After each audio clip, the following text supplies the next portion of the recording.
go look what this Instagram beef is about.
Hashtag I don't take advice with people less susceptible than me. Huh?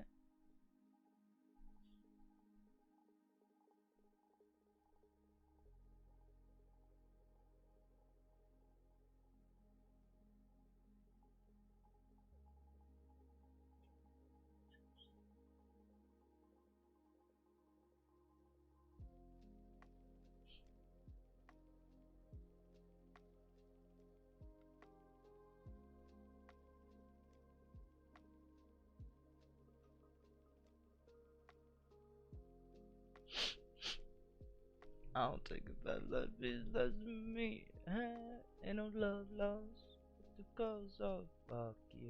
I can't open so many charts at once, man.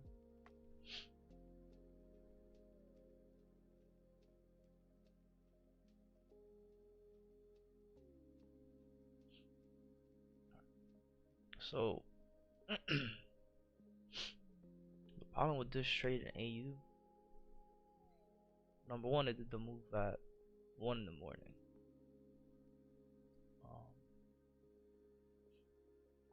Gotten a little retest, I would have probably would have seen this a little bit, but the fact that it already gave us third day as well with this wick, I'm gonna stop looking at this. So. Oh wait, AU, I wasn't even looking at AU. I already said that. Why did this USD CAD US 30?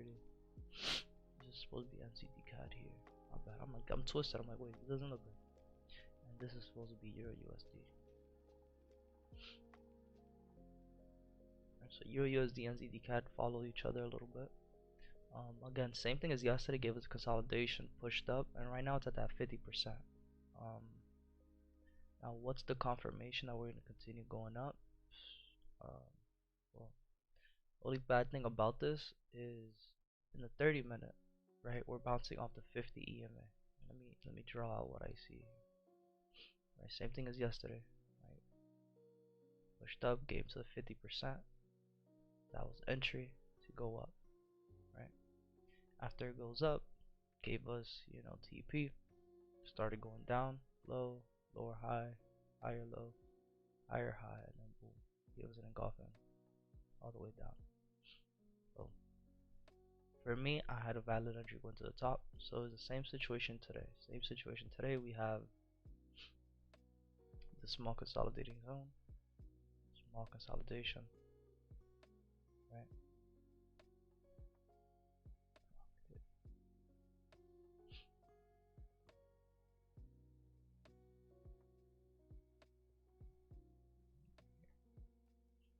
This one is right here. Right, price pushes up, high, higher low, higher high, higher low, higher high, push down lower low, lower high, and then right now we're on that 50 EMA, right in the 15-minute time frame. EMAs are bunched up, meaning price is gonna explode, right? Take into consideration we have news at 10. If we were to take this entry, let's go to the 30-minute, right? If we were to take this entry here, our stop loss would be down here, right? 4 pips isn't bad, not too bad.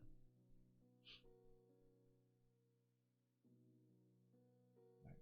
The only thing I don't like about this is the fact that I'm looking for price amounts off the 200 EMA. 30-minute 200 EMA isn't here, so this could be a type 1 pattern going into a downtrend. Right, again, overall we are in an uptrend. We are looking for a new high, but we're at the top of consolidation. So just putting stuff into that perspective, could be getting faked out here. Right? And also the fact that we have these imbalance moves on the left side of the chart, right? This also tells me that price could potentially just give us a reversal.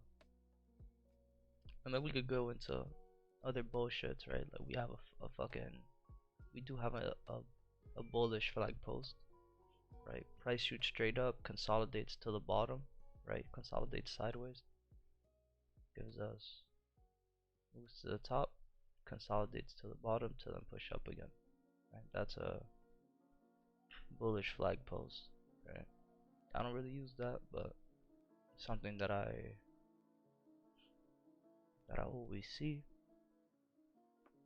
for years and years and years. And it gave us 3 days of pretty much counter drop as well. So this is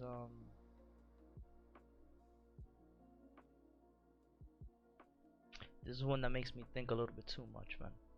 There's a little bit too many things that could happen, can happen. Now, right? We could take let's take a risk entry, but I don't really like taking those entries like that. Right? Even looking at simple BOs, like my trading journal, there's nothing right now in my trading journal that's being followed. So again, am I gonna be trading off of what I think, or am I going to be trading off of what I know? Right, that's the biggest question. Right, because in my trading journal we have the fib zones. Right, the fib zones aren't even accurate right now because we're still also in a downtrend with the pattern, or with the breaks, right, with the break of structures. So there's none of my rules are being followed. Right, and what do I mean is we're still making lower lows, lower highs, lower lows, lower highs. Even with the breaks, we still haven't gotten a change of character for an uptrend, none of that. So if we were to take this entry and we would lose, we know why we lost. We lost because nothing is giving us a direction for an uptrend. Like, yeah, today, we have, again, we have low, high, higher low, higher high, higher low, lower high, right? So technically we're in a little uptrend for today.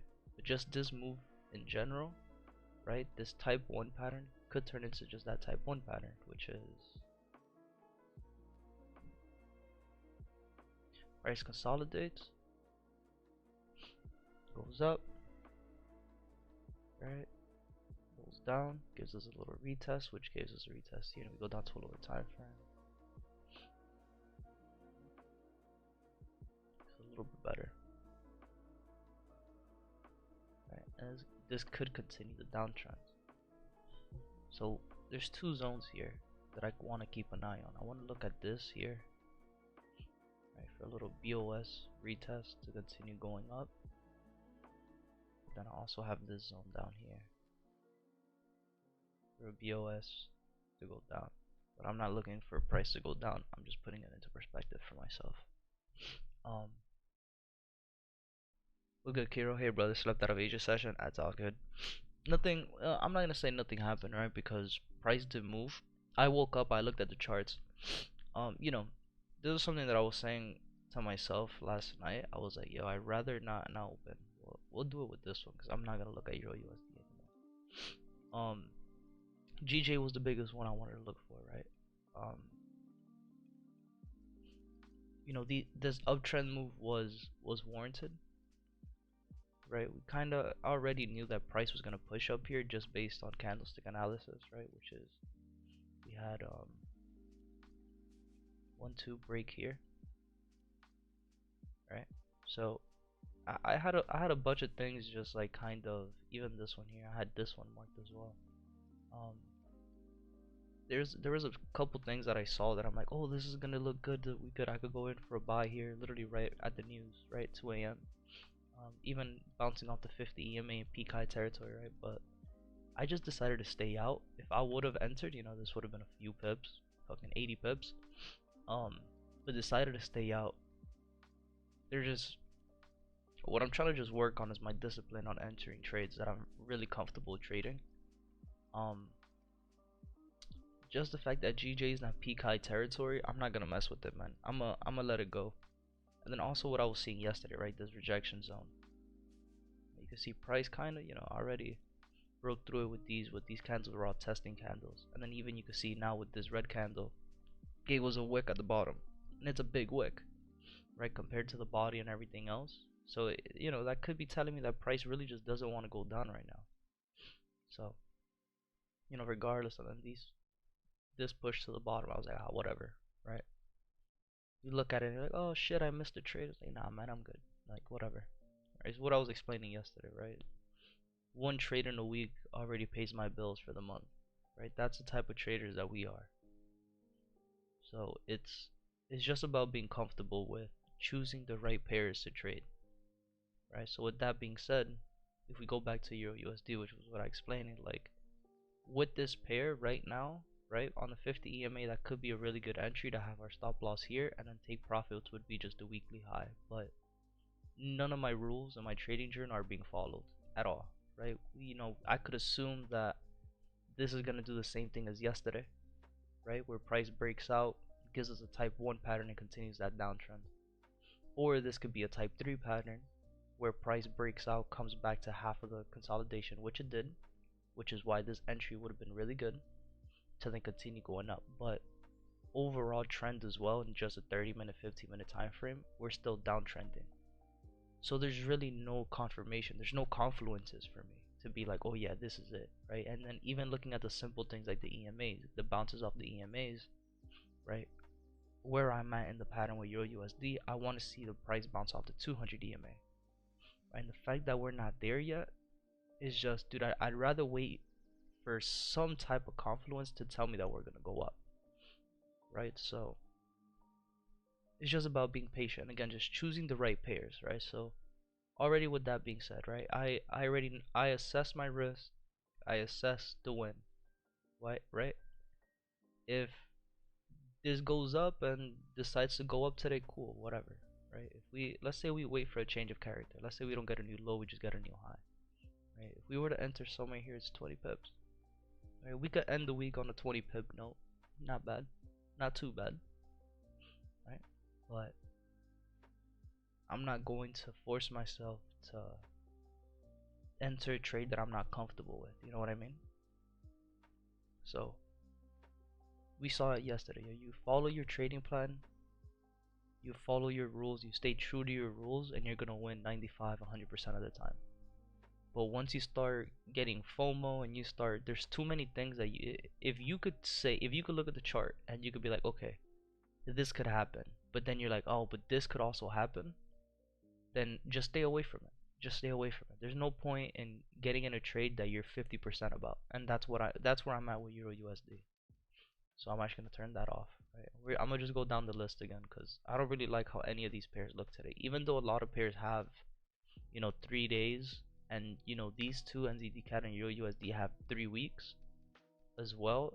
These should be comfortable trades, but just how they're reacting right now, like even NZD CAD, right? Like we're looking for price to go up and give us a new weekly high, right? And it makes sense. There's a few things here that make sense, right? We have the push it to the top, right? One push, two push, three push, going to the bottom. We have a double top, one push, two push, three push, and this could be the bottom, right? So, there's a few things that make sense. Like, okay, I can see this uptrend starting to happen, but overall, we still have lower lows and lower highs, right? I do like that we have these imbalanced red candles here. That makes me believe price has to come back up and push through them and continue going up. Same situation that we had down here with these candles.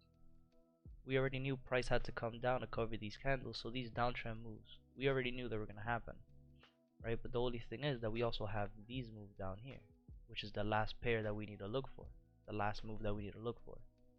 Now, will price, on a Wednesday already, give us another day of drop on this to then only give us space and room to move what we need to move to make a new high? I don't think so, right? So just basing it off today, price just looks like it's giving us a pullback to continue down, but this is where it looks different.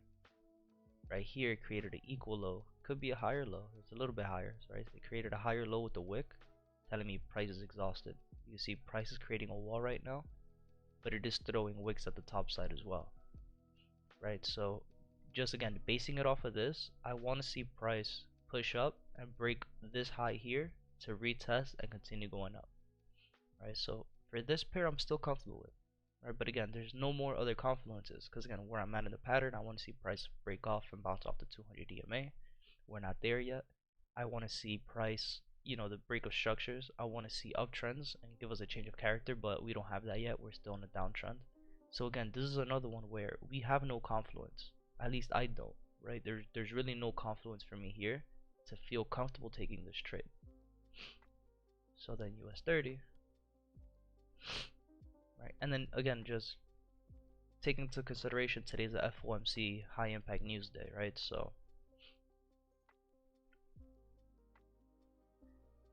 now US 30 is a little different, right? US 30, I do want to see downtrends, right? The only thing, again, I want to see price bounce off the 200 EMA based on where we're at in the pattern. And if we use our fib, right, our fib lines up with that entry, right? If price decides to not want to go into our zone, so we could enter here and then hit our TP. Well, technically speaking, hold on, my bad. Right, technically speaking, we were in that zone already. Right? If you had a tight stop loss, it would have been hit. This is US 30, so I'm not expecting to, 47 pips. I'm not really expecting to risk 47 pips on US 30, but basing it on today, right? Lower low, lower high, lower low. lower high, lower low, higher high.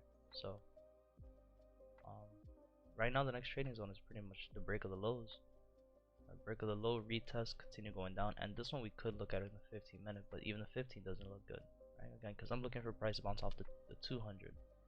So this is another one that unless we get a nice another pullback, probably up to here, or shows me some, I don't know. This one is weird. To me, this one is not. Yeah, I'm not comfortable looking at US 30 either, right? But again, this downtrend, this move was warranted. We knew it was gonna happen. We had gaps in the market here, imbalance connected to gaps, order blocks connected to imbalances. We had everything here. Literally every single thing in the book, we had it here down here. So we knew price was gonna go down. It was just about getting a really good entry, right? And the only day that gave us a clear entry and a comfortable entry, right? If we're looking at NYC session, because I'm not up at 3 in the morning. I don't. That's not the way I trade. Right? I look at like tonight. I woke up because there was news, but besides that, most of trading is a waiting game. Yeah, literally 90% of trading is waiting, is patience. Could you increase your mic volume? Yeah, of course. I got you. Let me know if this is better.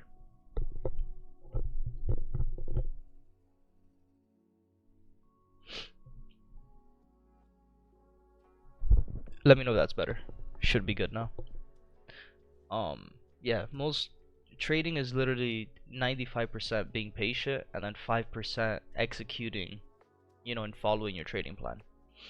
And when I'm talking about comfortable trades, I'm talking about trades that I don't have to wake up at, 1, 2 in the morning and look at it all day to get a valid entry, right? So really had no comfortable trades, like even yesterday, right? Yesterday, we had a few pairs to look for, so this was a little bit different, but once we saw that this green candle was made at 9 in the morning, I was like, oh, I'm done looking at this, right? Because I just don't want to get faked out. And that's another reason why I stopped looking at US 30 and I started looking at SPX. Because if we compare SPX to US 30, right now it doesn't even make sense. The EMAs aren't lining up. The way the price is moving doesn't line up. That 9 a.m. candle that happened yesterday didn't happen here.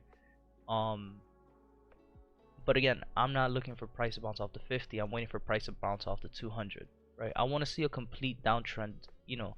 I want to see price give us a reversal, a complete reversal. From uptrends, I want to see a change of character, which gave us a change of character, to then start the downtrend. So pretty much until I don't see like another zone being made off this and a continuation, I'm not gonna get into trades here. Now, if price decides to break below here, best believe I'm gonna start trading this, and I'm gonna continue this to go down. Cause alright, we missed this, right? We missed the first set of imbalances, is fine, right? Because now we have, let's just keep looking lower, right? Now we have these sets of imbalances that need to be covered, right? We have this set of imbalances that need to be covered. And if we just keep looking, we have these imbalances here. All this move has to be filled, right? We have these imbalances that were already half filled, right? Up to here, right? Which is pretty much good enough, right? But we still have like this lower half. We have this lower half, and then this is where price starts pushing up, and then again we have this lower half of imbalances that need to be covered. And if we keep going lower and lower, we'll see that we have a lot more zones to go, right? Just looking at zones, we're not looking at market makers pattern, none of that. But we'll take market makers pattern into the first line of consideration, which is where we're at, top of consolidation. We know price is gonna go down, so it's just all about being patient. Like if you're not comfortable taking an entry on something, just wait. Just wait until it looks 100%. And then if it looks 100% and you're comfortable and you have confluences in that trade, perfect. Right? The one thing I do like about S&P is again the EMAs compared to US 30. Right? Because again, I am looking for price to bounce off the 200 EMA. And right now we're right on it, and price is rejecting the bottom, rejecting the bottom, rejecting the bottom until now. Right, so now is where I want to start seeing, alright, what candles need to be broken for me to be comfortable, and those are these candles, right? Coincidentally, these are also the low of the day candles. So if price breaks below, right, I'm just gonna draw this out. And the other thing to look out for is the fact that we had a change of character in an uptrend. So we do want to start seeing a change of character in a downtrend now. But just for the sake of this, right? Again, that's the only confluence that isn't being followed now on this, is the fact that we had a change of character. And we're looking for downtrends, not uptrends. Right, we got high, higher low, lower high, lower low. Let me see, is this equal high? Yeah, equal high. Well, actually a lower low, lower high, sorry, because the body's, right, the body is lower than the previous high, right? So if we want to say it's a lower high just for the sake of a lower high, or equal high, it doesn't matter, right, in this case. Right, so we'll say we have an equal high, we'll put it here, right? And then now if price breaks and gives us a lower low, that's what we want to see, because we want to see a continuation. We don't want to start seeing lower low, higher high, higher low, lower low, you know what I mean? Like we want to see lower lows, lower highs, lower low, lower high. And when we see a continuation, right, if it breaks and gives us a lower low, which would be also a closure of the body of the candle below the zone to then retest, right? We get in here perfectly, right? Which is also going to be a retest of the 200 EMA, which is what we're looking for to continue going down. That's what we're looking for S&P. So S&P looks a lot better than US 30, right? It looks a lot better than US 30. It looks a lot better than NZD CAD, right? And now we look at USD CAD, which is one that I'm keeping an eye on, which we also know that USD CAD and NZD CAD correlate with each other, right? That's something that I've been noticing these last couple days, that I've been looking at these pairs based on the come on, based on the fact that we both of these pairs have, you know, that new high that I'm looking for, right? Prices correlate, right? And USD CAD, what I like about USD CAD is the fact that we have 2 days of rise, so I would be expecting a new high to be made. Right, not only am I expecting a new high to be made, but we also, if we look to the left side of the chart, we have the imbalances here that need to be filled, which is what this gray box is for, right? And then if we just keep looking to the left and we keep looking up, we have these imbalances here. This one was almost filled. It was filled about 30 to 40%, right? Almost 50, and then continued to go down. And then if we keep looking to the left, again, we have another imbalance here, all these imbalances here. So, you know, USD CAD also, where we're at in the pattern, right? We're at the bottom of consolidation. So this would be a safety trade, right? We're at the bottom of consolidation.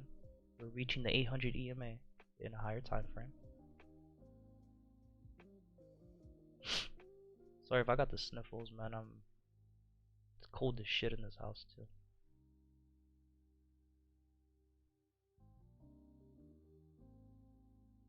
At the bottom of consolidation, the top is gonna be, put it here, these wicks, the body of that candle, and then we also have a gap here. Right, the fact that we have a gap here as well makes me believe, hey, price has to go back up and cover that. Again, it doesn't have to do it the next day, it doesn't have to do it the next month. We've seen it happen. I've seen it personally happen 3 times already in the last 2 years. First time was with US 30, one time was with gold, and one time was with oil. Gap was never filled until weeks and months after, and it was a move that we caught. So what I'm looking for USD CAD is the same thing as the other ones, right? Right now, let's just assess what's happening right now. Right, number one thing, no excess. We had a break, gave us this low, gave us this high. This low was broken in the 30-minute with a wick, which gave us a change of character in a downtrend.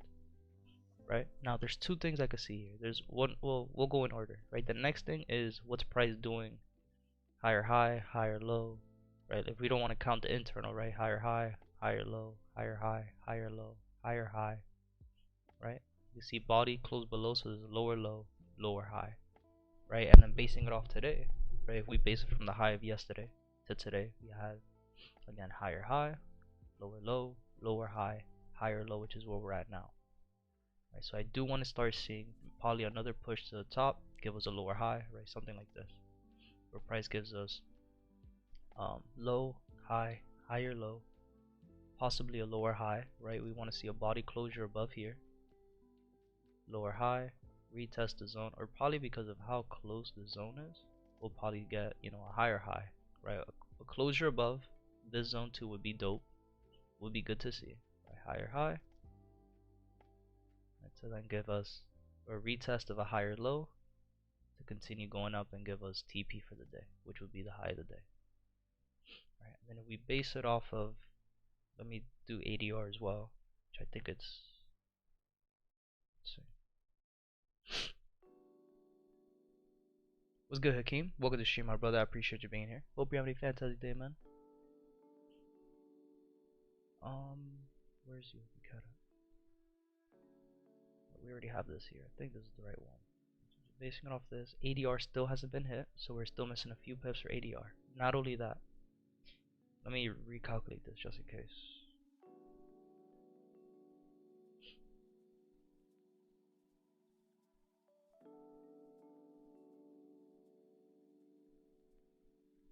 I think this is right.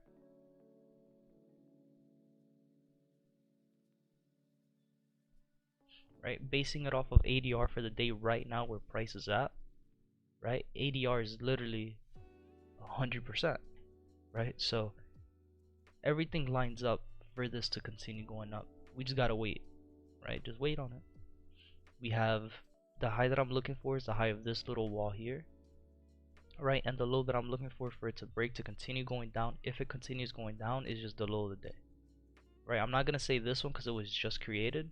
I want to see the low of Asia or London session, and at this case is the low of Asia session. So if price breaks below here, we could expect price to continue going down. If price breaks above here, we could expect price to continue going up.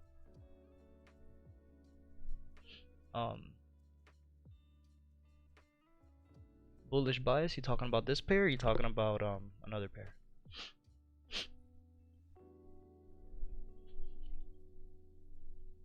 If you're talking about this pair, yeah, me too. You know, I do see that continuation of an uptrend, but it all depends on what these candles want to start doing. So we just gotta wait. Like yesterday, right? Yesterday was all about being patient, being waiting, right? Because it's exactly what happened yesterday, right? If we just kind of compare what happened yesterday to today, like what candle is this? 7. So let's go to 7 yesterday. Oh, at this time yesterday started pushing up already. We look before, right? Let's look before. We had higher high, higher low, higher high, higher low, higher high. Then this gave us an engulfing red candle, right? And then gave us a lower low, lower high, right? And then this is where people started getting confused, right? Like, oh, are we gonna continue making lower low? Like, this is pretty much the same situation. Remember, we're looking for this low to be broken here for it to continue going down, or we were looking for this high to be broken to continue going up. And what happened? This high was broken, gave us a retest, which was the second entry, right? The entry that we had to then continue going up. So it's the same thing as today, right? We have this low and this high. If this high is broken, right, which we could change this high to this one here, right? Because we're just looking at the high of Asia session. So we could actually let's move this one.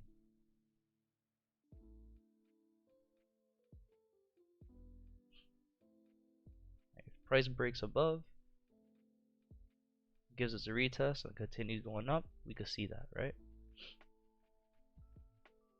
Either way, I think any of these highs would really work, but this one would be the most, you know, the most efficient one just because it's Asia session high, and then, you know, Asia session low.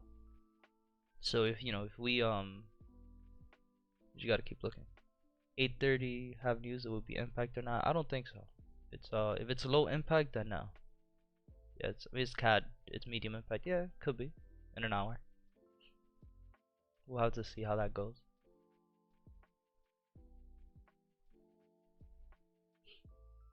We'll keep using this high here. It makes a little bit more sense.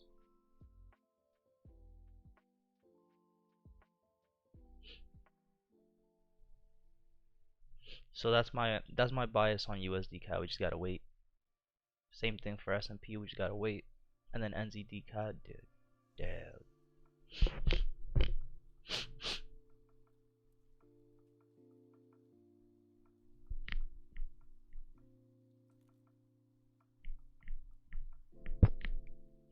And NZD CAD, same situation, right? Want to see the break of the top, go down, give us a retest, continue going up. But again, NZD CAD is a little bit different, right? Because NZD CAD, I wouldn't mind waiting until we get a change of character. Why? Because we still have so many pips to go until our new high is made. Right? We still have 85 pips to go. So if we wanted to be super patient and if we wanted to be like All right, what's really going on? Notice this real quick. What low would need to be broken? It would be this low to be broken for us to continue a downtrend. Notice how price kept rejecting here. Hasn't been broken yet.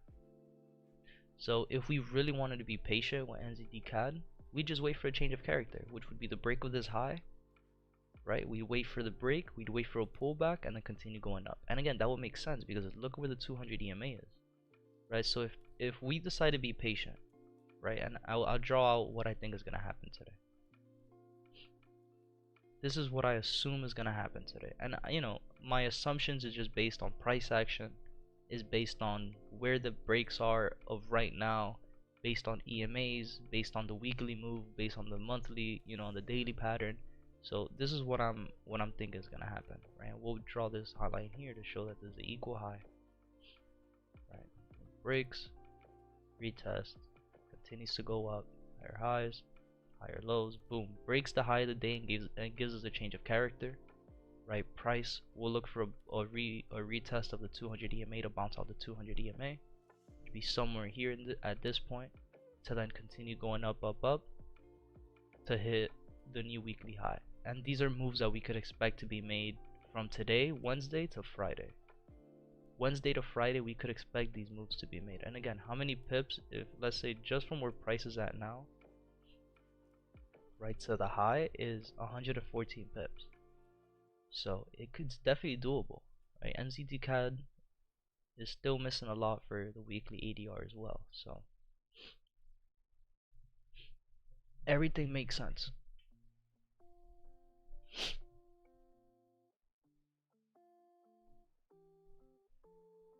But again, the ones that look the best for today is definitely S&P and USD-CAD.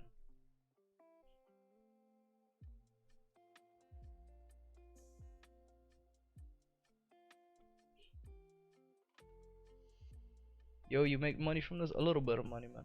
I'm not gonna lie to you. A little bit of money, man.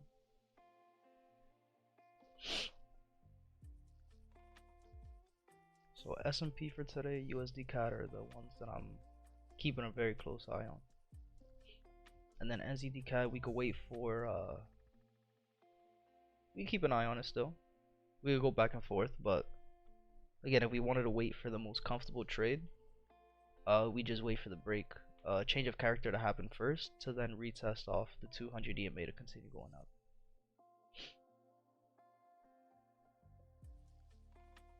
So let's see.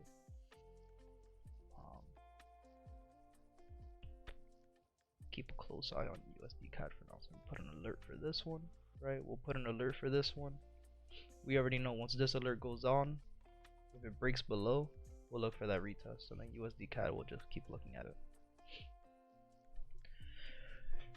Oh man. What advice do you have for someone that wants to get into stuff like this? Honestly, I'm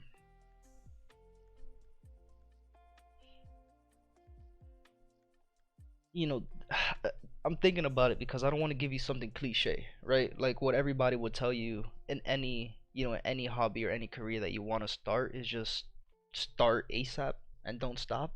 You know what I mean? But I'm gonna get upset. I don't need to have all these opens. Hold on. I'm gonna fucking just turn these off. This one off. Yeah, cause I'll get the alert regardless, and then stop getting that fucking notification. Hold on, I'm sorry. Give me 1 second, guys. What pair was this? USD-CAD. I'm looking for gold, but give me 1 second, loyal. Let me yeah, I would assume gold is gonna go up again just based off these moves up here, right? We had a previous break of structure. I would be looking for a retest of the top side. But I don't trade counter trends, so I'm not going to mess with this. But it does look like price is gonna go up here. This was USD-CAD. So what I was saying is like, I don't want to give you like a cliche advice, which is just, oh, just start now and don't stop, because trading is difficult. I think that's one thing people don't say it often, Because, the people who give you the advice are already people who are successful, are people who are already making six figures a trade, who are making, 50K in a month, 10K in a trade, type shit like that. So it's like, I don't know, for some reason, I just kind of feel like they kind of forget how difficult it really was to learn this shit. Because, I'm making good profits now, but I'm not near what these guys are making at all, right? I'm just starting off. I have, just so you could put it in perspective, right? Like, I've been learning how to trade for maybe the last, I knew about it in high school. Um, my junior years when I started, like, I downloaded MT4 on my computer. I was looking at the charts pretty much every day. I just, the information wasn't 100%, right? Like, I wasn't really taking the time to really, really understand it. So then, my senior year, I did that my junior year, right? My junior year, I was looking at it every day. And then my senior year, because I was still competing in COD at the time as well. And, I was in high school still and everything. Once I started traveling to events when I turned 18, that's when I kind of stopped. I was like, all right, I'm not, I didn't really have time, quote unquote, didn't have time. I did have time, but, you give yourself the excuses that you need. Um, so then I stopped looking at it my senior year, and it wasn't until I started college again during COVID that that I started looking at the charts again. So I've, consecutively, I've been trading for 2.5 years consecutively now. But I've been learning for the last 4 or 5 years. Are you self-taught? No, I had somebody that was teaching me. For the most part, a lot of the basic stuff I had somebody teaching me. Um, Above 1939 on gold. Yeah, let me go back to that so I could double check that. 1939. Yeah, it would just be the high of the day. Yeah, that's a good price point. I would say a little bit closer. You could use this high here at 1936, really. If you use this break here, and if we go down to a lower time frame, I'm pretty sure, yeah, the EMA just lines up. See, I don't even have to switch to the time frames. Like, I kind of already know. If you use this 1936 high, and you wait for a closure above, and then retest off the 50 EMA to continue going up, that'll be a really good entry too. It'll be the most risky entry, but it would be a good one. Um, yeah, I feel I always wanted to learn and get into it. Yeah, no, I definitely recommend it, bro. Like, there's no harm in it. You know what I mean? Like, just being able to learn the skill, whether or not you want to do it full time or you just want to do it as a hobby, it's a good skill to have. It allows you to make money when you want to. It allows you to make as much money as you can. And it opens up a lot of avenues for you, right? Like, you make money off of this if you don't want this to be your full-time job. If you don't really want to do this as a career, just a hobby, the profits you make off of this, you start whatever other thing that you want to do, right? Like, an idea that I had, something that motivated me when I was still competing, when I first moved out of my parents' house and I had my apartment and everything, was like, yo, I should learn this so I could make money and just focus on competing.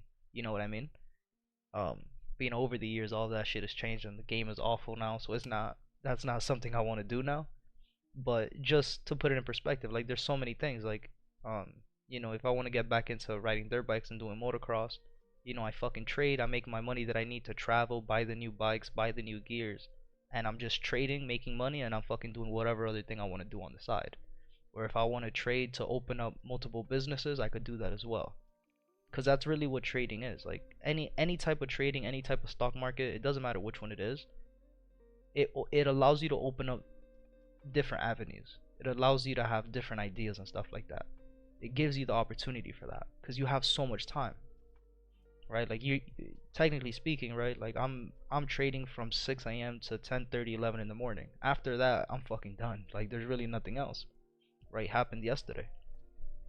Yesterday we caught 80 pips. By 10:30, 11 o'clock in the morning, I was done trading. What the fuck did I do for the rest of the day? I took laps around the house, went outside for a few minutes, played with the cats. You know what I mean? Like, I don't really do nothing else. Gaming for me is boring as shit now. I can't do it anymore. I played Hogwarts Legacy for, I put 100 hours in that shit in like 2 3 weeks. I finished the game and I haven't played any other video games after that. It's been finished that shit last week. But that's what pretty much what it is, man. That's the reality of trading. The shit is mad boring, but it's fun. You know what I mean?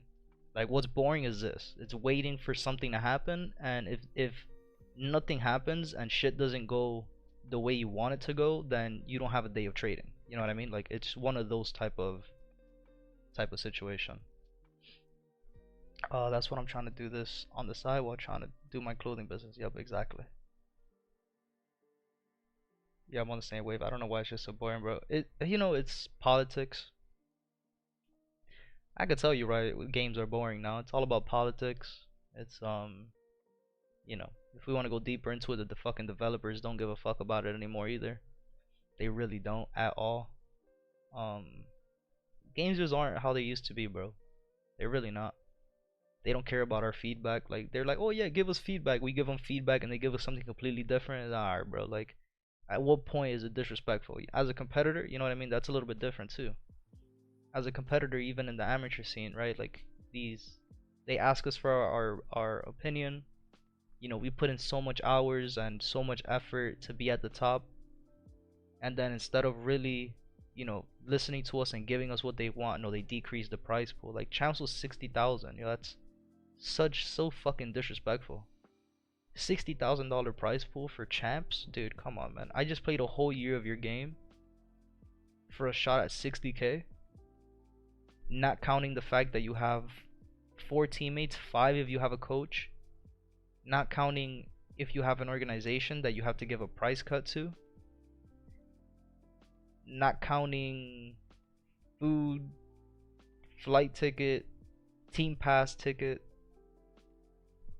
hotel, transportation. You know what I mean? Like it's for 9 years. You know what I mean? So it's just there's so much to it, bro. And then we have no LAN events. Most of our tournaments are online. We have no anti-cheat, so we have people like fucking, I can't call him what I want to call him, but that cheating fuck Jimbo, and so many other people, but I'm calling him out because he's the most recent one. Who they do online tournaments and they cheat because there's no anti-cheat. So then we lose. So if people like us, we lose, we don't get a replay of the map. But if it's it doesn't matter who's cheating, right? It could be fucking Bob the Builder 205 cheating, but because you're a low tier, nobody's gonna say anything, and they're not gonna reverse that win or that loss. But if it's Censor or Apathy or any other, I said Apathy, but he's not competing, but any other pro player that now is in challengers because they didn't make it in the pro league again after the switch. Oh yeah, you guys could have we could reverse that for you guys, no problem. So it's like, dude, I was just tired of that. Like, again, it's so disrespectful as a competitor. Especially like me, right? Like I literally quit my job. I was doing gaming full time. Like that was my job for 3 years. So the fact that the last 3 years since Modern Warfare 2019, right? For the last 3 years that we've been on PC COD, the reasons why like the LCQ during the LCQ during Cold War got cheated on. Multiple, 2Ks and 5Ks I got cheated on. Bro, I'm chilling off that. Scrims got cheated on. Like, you know what I mean? And then, having to deal with your teammates, now waking up at 12, fucking grown ass men who can't wake up before 12 on a Saturday. People who can't show up to scrims. Dude, like, trading is just you and the market maker. If you wake up, you wake up. If you don't wake up, it's on you. If you lose, it's on you. It's not because your teammate forgot rotations. 7 months into the fucking game, nobody knows how to play still. Bro, that's not for me. I can't do it. And that was the same reason why I quit playing baseball. Dude, like, how the fuck? Dude, this is gonna sound mad racist, but I don't give a fuck because I'm Dominican. Yo, how the fuck do I have a team full of Cubans who all they do is play baseball and they fucking can't throw from second base? I played first base. I had a fucking teammate who couldn't throw the ball from second base to first base. I had a fucking teammate who couldn't reach, who played third base to first base in high school. How the fuck do you grow up playing a sport and you fucking still suck at it when you've been playing it for fucking 12, 13 years? Get the fuck out of here. I can't, yo. I can't, dude. That's why I suck at anything that has to do with working with people because it just doesn't make sense. To me, it does not make sense. Like, yo, how the fuck do you have a driver's license and you fucking don't know how to drive? You know what I mean? Like, it, dude, bro, I'm chilling. I'm chilling. That's why I stopped competing. I fucking always said it. I don't want to work at a job, dude. Like, nah, man. That shit is incredible, yo. Like, humans are fucking incredible. So, it's just, it is what it is, man. Sounds like I'm spazzing. I am. I'm fucking spazzing.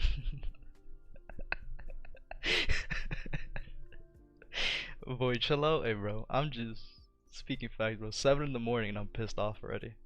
But it's true, bro. Like, that really is my mentality. And it might be fucked up. It might be a fucked up mentality to have. But it's true, bro. Like, nobody could sit here and be like, damn, this guy is facts. Like, dude, can't. I can't take that serious, man. So yeah, to go back to it, is trading a difficult job? Yo, it's difficult. But is it more difficult than having to work for somebody else and, you know, all the other things that I just said? Nah, bro, this is definitely a lot easier. So much easier, man. I just feel like I'm wasting my time. Yeah, I mean, you know, I had this conversation yesterday. Um, yo, it's either you're working for your dreams or you're working for somebody else's dreams, right? This is something that I've always been told, which is good. You know, I grew up pretty much thinking the same way. But, you know, if you're working for somebody else in a company, right? Working a regular 9 to 5, there's nothing wrong with it, right? Everybody has their own thing. But, you know, the way you see it as an entrepreneur is like, why would I be working for somebody else's company as an employee instead of trying to build something for myself so I could hire employees? I'm the owner of the company. You know what I mean? But it's all about people just are comfortable, bro. It's more comfortable knowing that in 2 weeks, every 2 weeks, bi-weekly, you're gonna receive a paycheck, right? And it was what I was explaining to these guys yesterday on stream. It's like, as a trader, you know, I've only taken 6 trades. Out of those 6 trades, there haven't been any like big trades, right? Yesterday was the first big trading day that I had for this month. So if you put it in perspective, like, it's difficult because if you're only trading and your only sense of income is trading, if right, yesterday was the 20th, we're 20 days into the month, right? This month has what, 30 days? We have 10 days left before we gotta pay our bills. I gotta pay my car, I gotta pay my insurance, I gotta pay my phone bill, I gotta pay my rent, right? I have 10 days left to pay all of that, and I haven't made a single dollar. How does that make you feel? How would you feel knowing that you have 10 days left to make money and pay your bills? How would that make you feel? Right? And that's where a lot of traders go wrong, right? A lot of traders start getting FOMO, a lot of traders start getting nervous. Oh, I'm gonna miss out on this trade, I'm gonna miss out on this trade, I have to do this, I have to do that. It's like, no, look how comfortable I am right now. Like, look how chill I am. I literally broke down out of, just think about it. Last night, my watch list, right? My watch list for today, I had 1, 2, 3, 4, 5, 6, 7, 8, 9, 10, 11. I had 11 different pairs that I was looking for to take a trade, right? Out of those 11 pairs, there's only 3 left, right? Most of them just went opposite of my direction of my analysis, right? For the most part. The other ones are just like these. They haven't done the move yet. We're waiting to see if they want to do the move, right? So again, a lot of traders, 20 days into the month, they haven't made a single fucking dollar trading yet, and then they start getting impatient. They start getting FOMO. So, but, you know, the trade from yesterday, right? 80 pips. I'm good for the month already. You know what I mean? Like, that's the difference. You know, and you know, obviously that it depends on your account size and all that, but now it's so much easier because you got funded accounts and all these other programs that give you access to more capital, right? So like, just think about it. Yesterday was a 7% day, just one trading day, one pair was 7%. If I had a 100k funded account, 7% of 100k, you know what I mean? That's all you need, and you're doing that in one day. And again, you could have access to a 100k account because of all these prop firms and all these programs that give you the money up front, right? You just gotta pass the challenges. You gotta make sure you follow the rules. You gotta make sure you don't go in drawdown. You gotta make sure you're not negative. But for the most part, if you're a profitable trader, if you're a consistent trader, you could do it. So that's the goal at the end of the day too, bro. Like that's the biggest thing. That's the opportunity that trading gives you. So I know it's a lot to take in, bro, but it's the reality of it.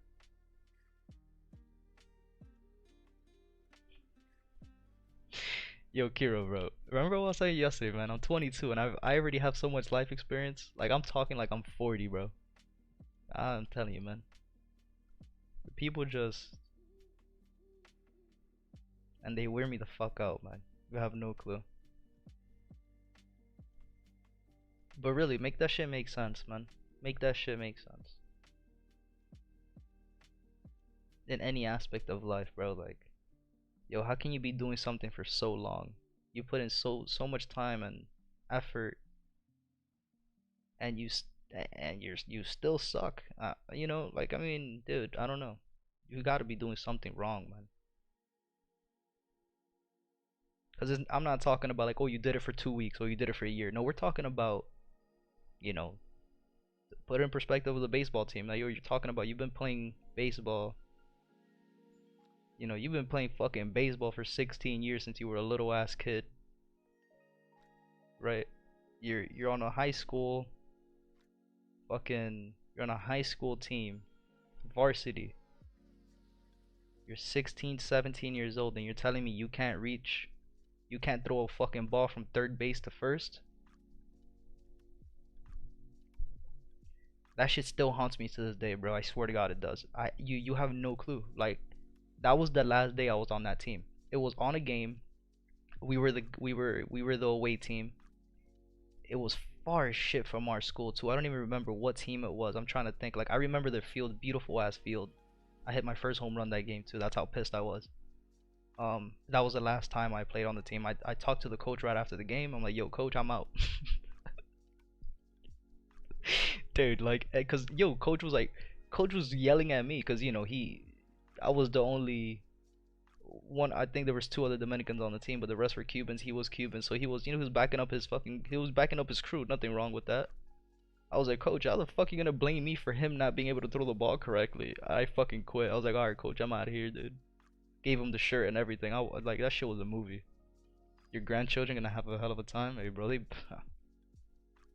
They better step up, man. I'm telling you. That shit is funny, man. That shit is really funny to me. But it is true. That's my personality. My personality really is like that, though. That's really the type of person I am.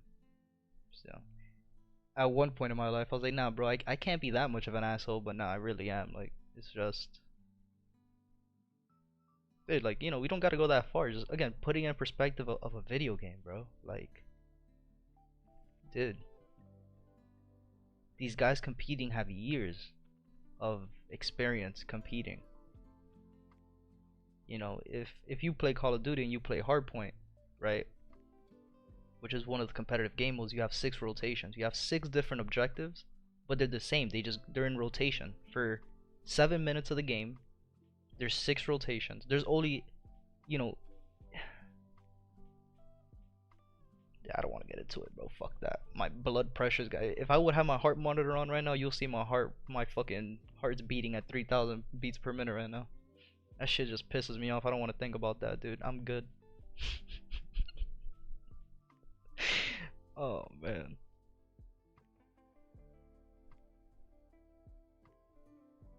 That shit is funny, man. That shit really is funny.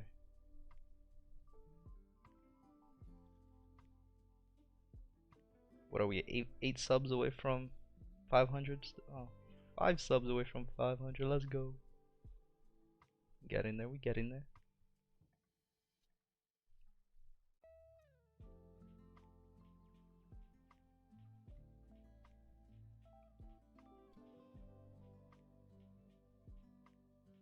I just need somebody to tell me that I'm wrong and why I'm wrong. You know what I mean? Because I really don't see.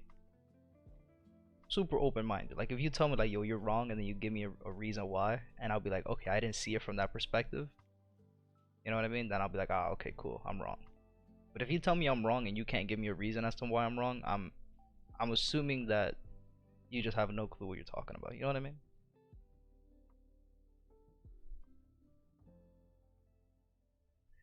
LMFX. What is it that you mainly trade? I trade pretty much everything. Every forex pair, pretty much everything you see here. My overlay is covering it. Let me turn off the overlay real quick. Give me 1 second. Um, which one is that? I think it's this one.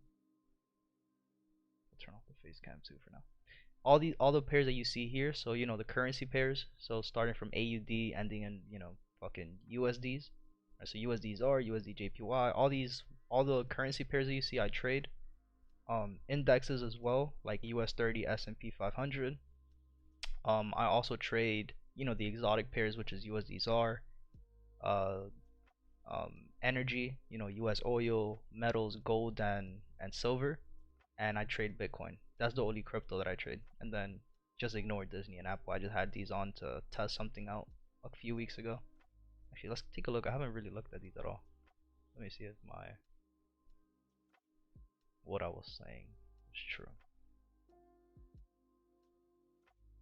Because I'm still kind of I do want to learn how to trade these pairs, because there are some brokers who allow you to trade. That's crazy.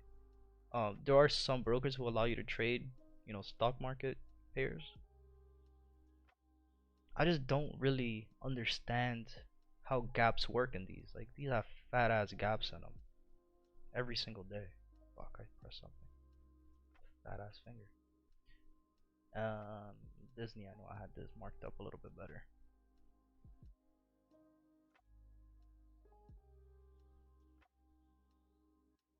I'm pretty sure all these green lines were gaps in the market that I was looking at. Let me see. Yeah, they were. So I'm expecting price for Disney to push down, down, down. But I don't really, like I said, I don't really trade these. But everything else, yeah, everything else is pretty much what I'd be trading. Take a look at NZD-CAD real quick. Did it go up or go down? Okay. You see what I was talking about with NZD-CAD? Right now, it's just this is a pretty good pair to look for. Like I said, right, again, we could be patient and just wait for the change of character to happen up here, or we could take an entry here. What alert did I have on? There was a pair that I had for an alert. Oh, S&P. Okay.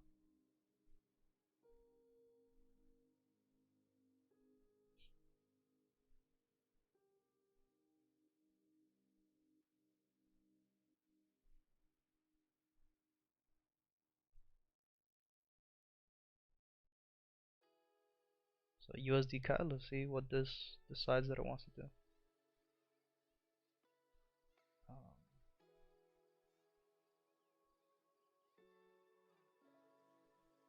my bad, give me a minute. Um, so I could trade straight on the site. Yeah, on TradingView, you could go on TradingView. It allows you to, you could connect an account. I think you could open an account straight from TradingView as well. Um, and you could look at the charts and all that as well. So remember what I was saying about USD CAD, right? We gotta be patient. If we were to take a trade here just based off the EMAs, we would be wrong.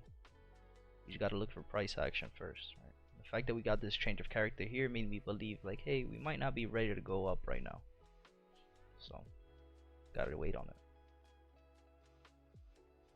There's no pressure, right? This is a third day of rise, but if it doesn't want to give us the move, it just doesn't want to give us the move, right? So, this could also be a double bottom being formed, right? This could be a double bottom being formed to then continue to go up, right? So, the more candles the market gives us, the better it looks, right? The more it makes sense for us, the better.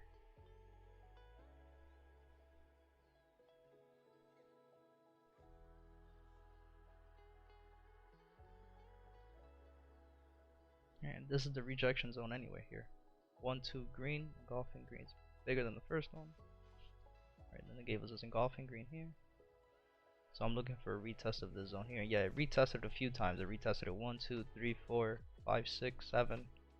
Right, so I could be expecting price to be rejected here to then continue go up. and the lower it goes, right? Again, we're looking for price to bounce off the 50 EMA. So right now, these candles going to the bottom side and creating these walls here, right? Because now instead of looking for this high to be broken to continue going up, I could expect price. What's USD CAD? What's the thing? I think it was 58, right? That I had calculated. ADR 58. Okay. We're looking for price to bounce off the 50, right? The 50 EMA. So I'll be looking for price to break above here now. Right, to break above here with a closure and do the same thing. Just break, come back, retest, continue going up. Jesus, why was this monitor so bright?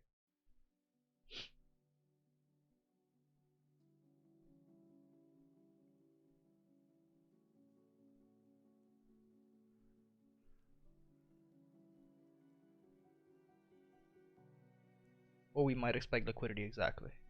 Right? We could be expecting now it's right, 8 o'clock is pre-market for NYC. Right? So what do we always expect here is for price to, you know, give us a liquidity candle, right? Trap traders thinking that hey, we're gonna continue going down, and then it really goes up, right? So that is one thing that we could keep an eye on as well. And it looks like it's doing exactly that. Why? Because these 15-minute candles. This is why I don't really like trading in the 15-minute. But if we go to the 15-minute, we break down the candlestick analysis, right? This red candle here gave us a top wick with no bottom wick. This is an exhaustion candle, right? So technically, I already know price is not gonna go down. Right, and if we just keep looking to the left side, do we have another candle like that, or do we have a green candle? Let's see. Right, we had this red candle, exhaustion candle, but it was an engulfing candle, and it didn't have a real top wick either. Right, what did have a top wick with no bottom wick was these two green candles. So we already knew. Also, we had this green candle with no bottom wick. So the fact that these two green candles here gave us in the 15-minute, it gave us no bottom wick, and then it gave us an engulfing red candle. We already knew that price had to come down to cover this zone here. And then look what happened. It covered it with this next 15-minute candle. So yeah, this could just be the liquidity, right? This could be the trap to make everybody believe that we're going to continue to go down, and then it really just goes up. So that also makes sense. We could see that happening. Right? But nonetheless, I still want to wait for my confirmation. Right? I still want to wait for price to break.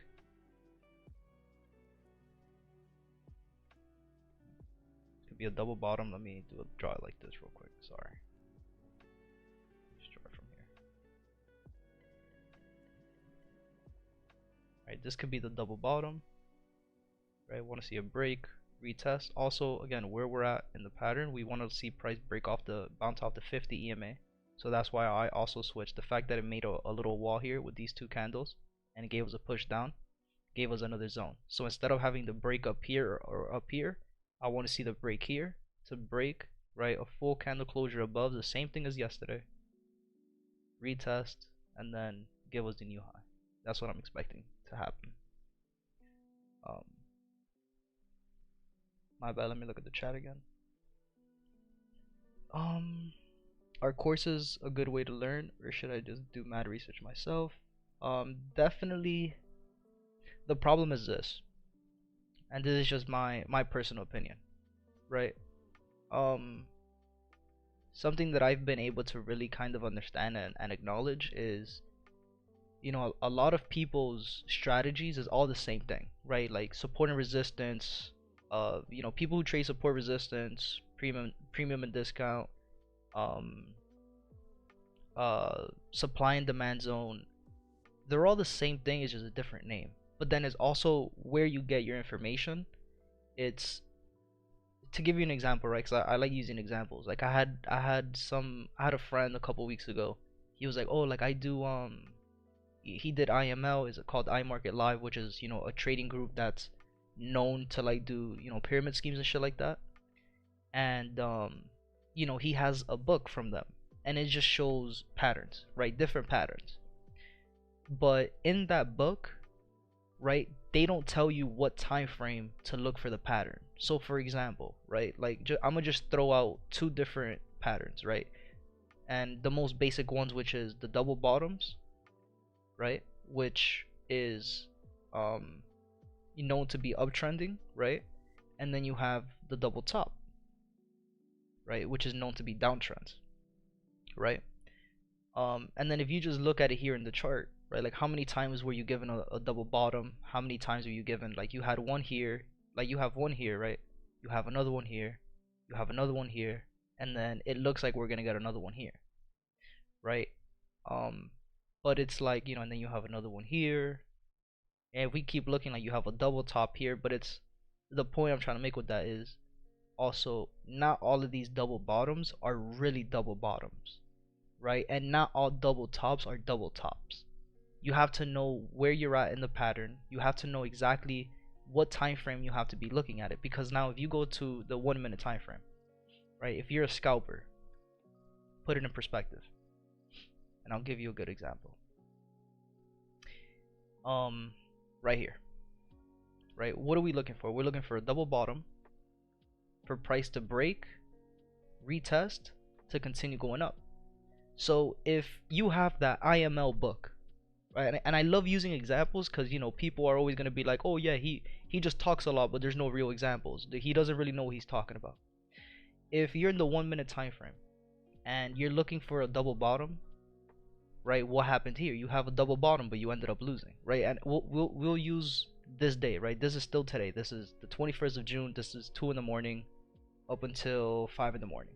So let's just look for something else, right? Boom, you have another double bottom, right? You had a break, which this wasn't a real break because it wasn't a candle closure. This was an equal high. So technically we didn't get a break until here, right? And then what happened? Price ended up going back down, right? So if you start trading at 3 in the morning, boom, you already lost one trade, right? So for the day, you're 0-1. You already lost, right? Boom. Then you have another double bottom. Boom, break, retest. This one went up. All right, cool. This one went up. This one played out. So from 2 to 5, you're 1-1 right now. So you're a 50% trader. So then boom, again, you have another double bottom. It broke, retested, and then ended up going down. So now you're 1-2. You won one trade and you lost two trades, right? So again, just using that example, right? Are you a profitable trader if you're trading like that? No. Why? Because you're looking for a pattern in the wrong time frame. And it's not that the information is wrong. It's that they're not giving you the full explanation. They're not giving you the full reason as to why we're looking for double bottoms, where we're looking for them, when does it happen, what are the confirmations that we need to know if it's gonna happen or not. And the reality is that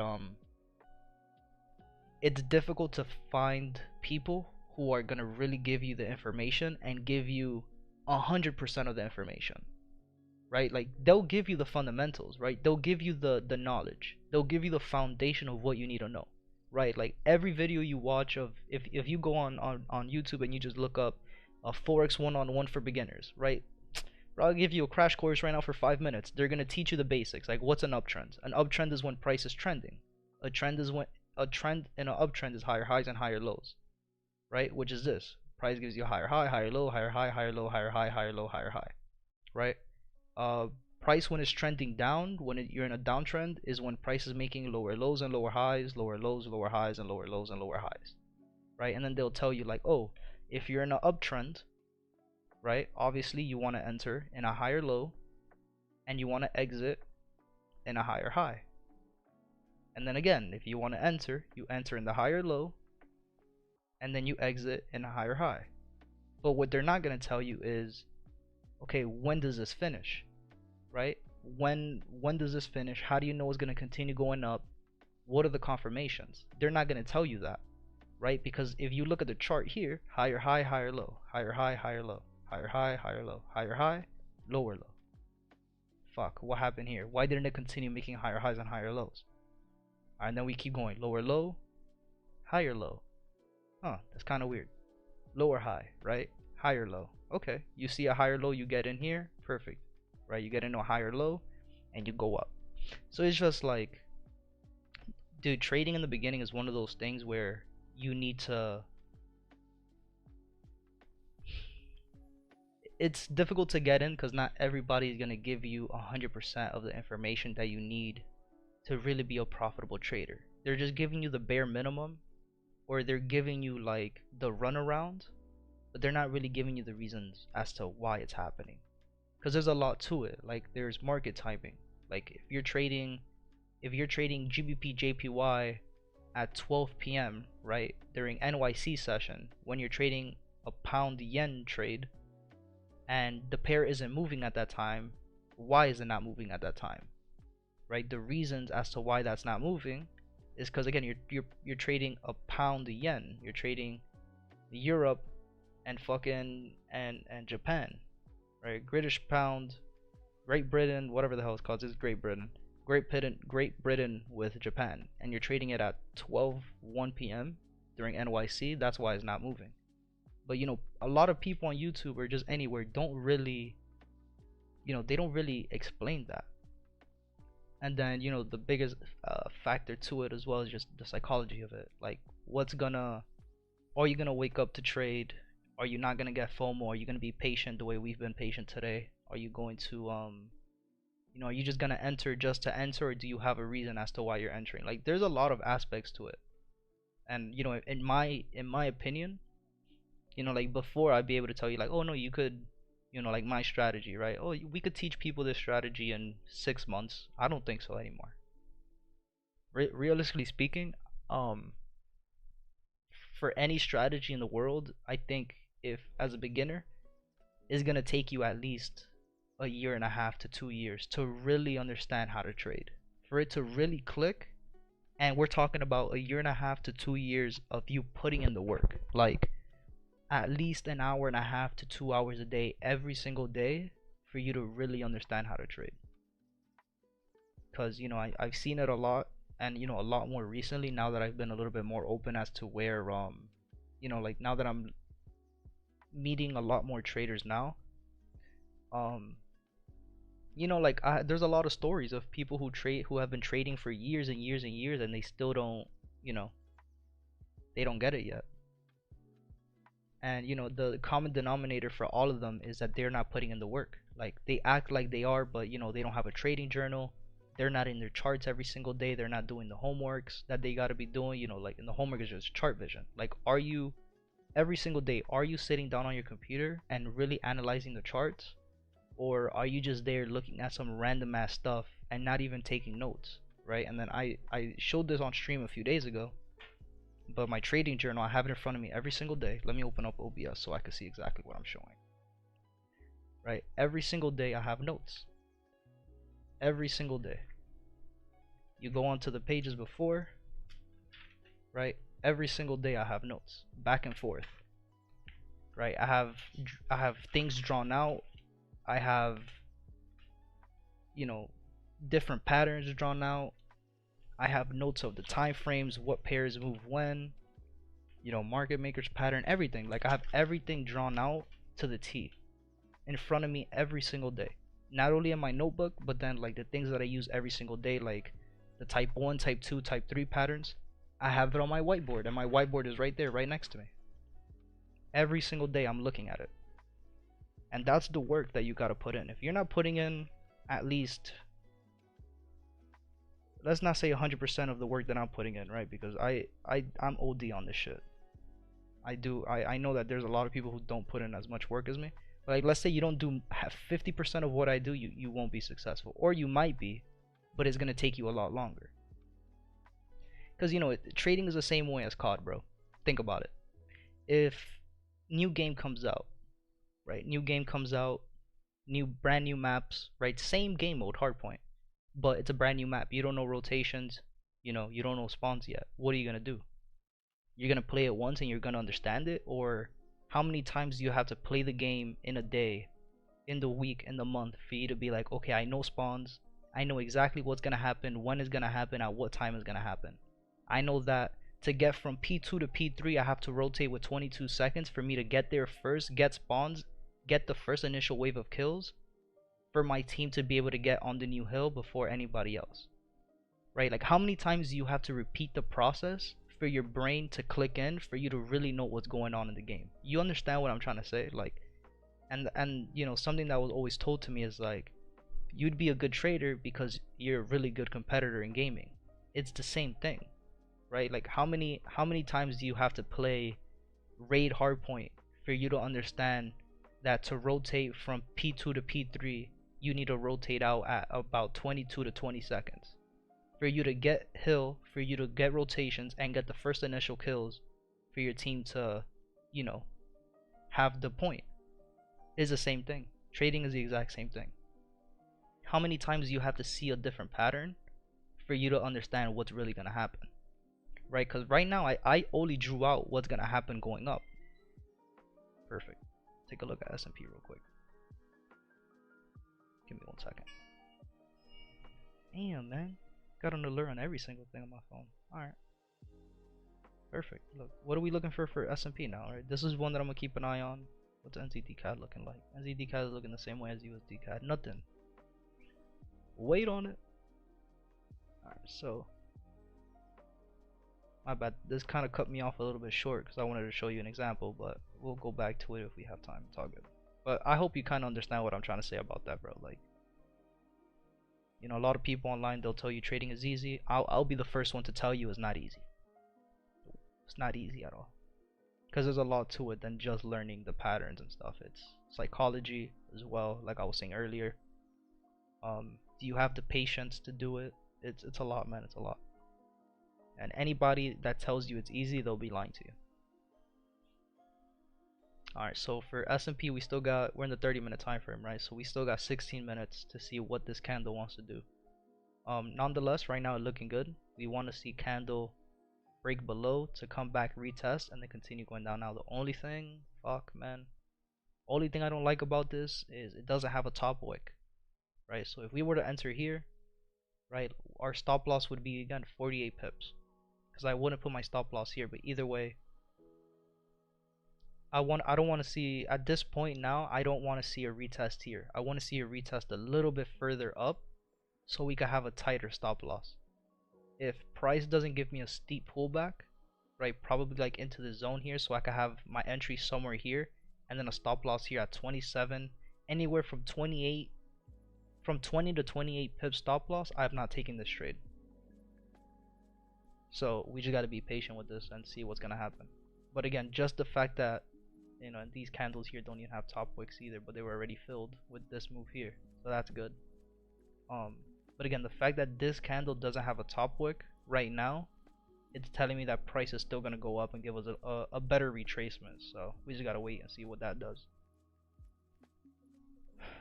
NZD CAD, nothing yet. Remember, we're still looking for price. Alright, so let's go back to USD CAD. We got 16 minutes, right? I only drew what's going to happen if price goes up, right? But if price goes down, again, we're looking for price to break down here. So if price decides to do this, where it breaks down, it's going to do something like this. It's going to break, retest, and then continue going down. There's only two things that could happen. Only two things that could happen. But I don't see this going down. I really don't. Because there's nothing down here. Literally, there's nothing down here. Everything was up. Right now, we're at the low of consolidation. Everything is up. Right? So I'm still expecting price. Oh, shit. I'm still expecting price to push all the way up here, all the way up here, all the way up here, right? So, and this is the high of May 25th, and we're in June 21st, so it's been a month. So I'm expecting price to really push all the way up here.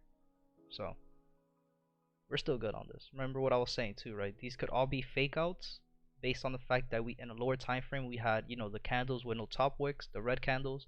We also had an order block. We also had the imbalance. We also have the retest of the candlestick analysis with the 1, 2, 3 engulfing, right? So all of this here is all a test of the zone to continue going up. But the safest entry, right? Like we could take an entry here, and then, you know, we'll have a stop loss down here at 5 pips, right? But that's risky, because if we lose this trade, again, it's just like anything, right? If we lose this trade, we know why we lost, right? We have a 50% chance of winning this trade if we were to take it down here. Now, if we wait for this to happen, and we wait for the market to really give us the real move for the day, then we already know that this is a 95 to 100% chance of winning for us to go straight into profit, right? Same thing with S&P, right? Like right now, if we take this entry right now, right, there's a 50% chance that this candle is going to reverse and go right back up to the top.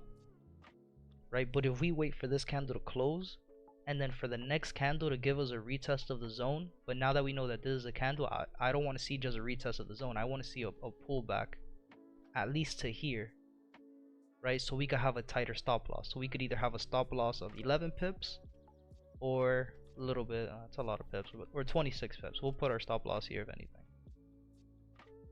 right? So we just gotta wait to see what price wants to do. Yeah, no, I'm glad I came here. I seen the tweet on Twitter, on Twitter. I appreciate that, bro. Yo, what is this shit on the chat now? It's like these hearts. It's like covering half of my screen. Why is that a thing? And why did they put it there? Couldn't find another place for it? Or made it transparent? Or not put it at all? I'm a hater. There has to be a way to take that out. And it doesn't show it on this page, but on OBS it's there. I don't know why. And yeah, I don't care. It's all good. But yeah, man, it's tough. Raja Banks is streaming. Yo, go to Raja's tweet. Go to Raja's fucking YouTube and tell everybody to come in here. Now let's go look at what he's looking at. He's looking at gold, right? Let's see. I'm gonna compare. Hold on. Before I'm gonna pause this stream. I'm not looking at it yet. I want to compare my gold chart to his gold chart, and we'll see the difference. So what was I saying? I was saying that I want to see a break of either this low to continue going down, right? Or I want to see a break of this high here. I want to compare the gold chart. I don't care about GJ right now, man. GJ's in PK. You could miss me with that. I mean, he's only looking at GJ. Come on, Raja. Don't do me like that.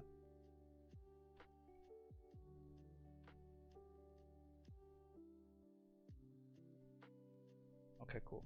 What is he looking for? Alright, we have the same low, but the high, he's just trading the high of the day. So instead of his break being here, his break is the high of the day. 1938.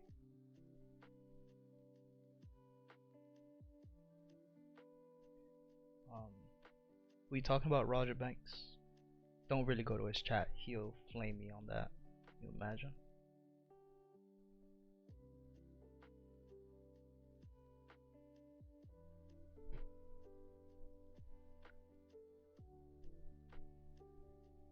What did I have here? NZD cat.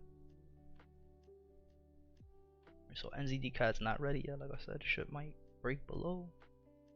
USD cat looks a little bit different. Remember, the correlation between NZD cat and USD cat are pretty much the same. So the fact that they look a little different, and we also have that news at 8:30 for cat, so we'll have to wait and see. NZD cat was on with the weekly high as well. Damn, man.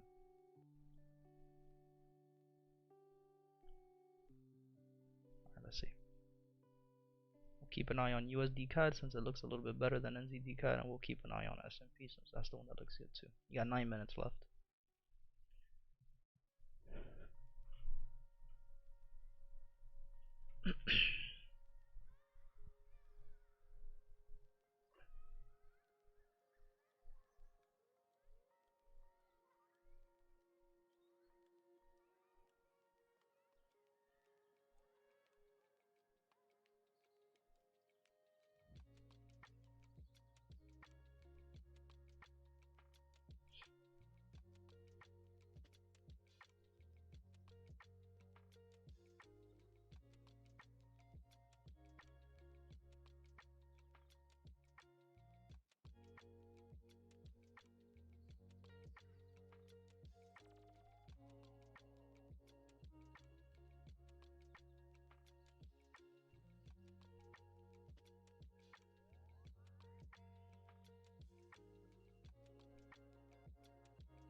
many subs are we away from 5 from what we were looking for?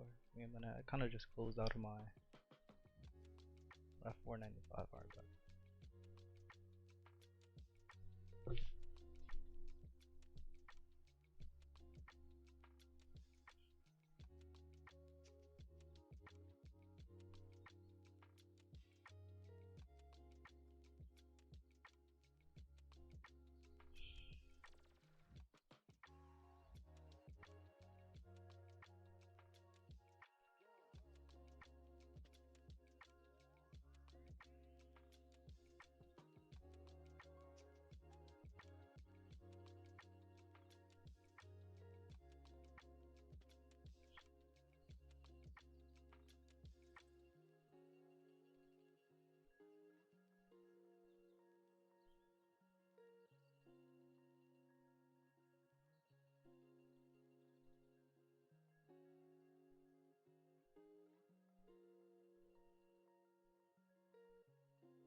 I'm so hungry.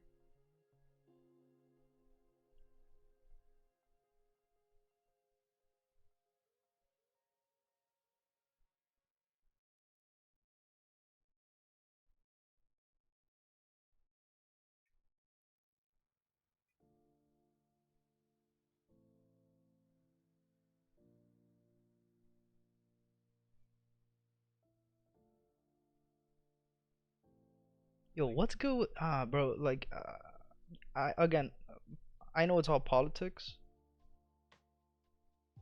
Um, it's crazy how people have such a big opinion on Kick. Like, yo, for the longest time, everybody was talking mad shit about Twitch, right? The solution was made, right? Was to, hey, let's build a platform that could be a competitor to Twitch. As soon as that was made, and it's a real competitor to Twitch, now everybody is talking about, oh no, fuck that, fuck that, fuck that. Alright, bro.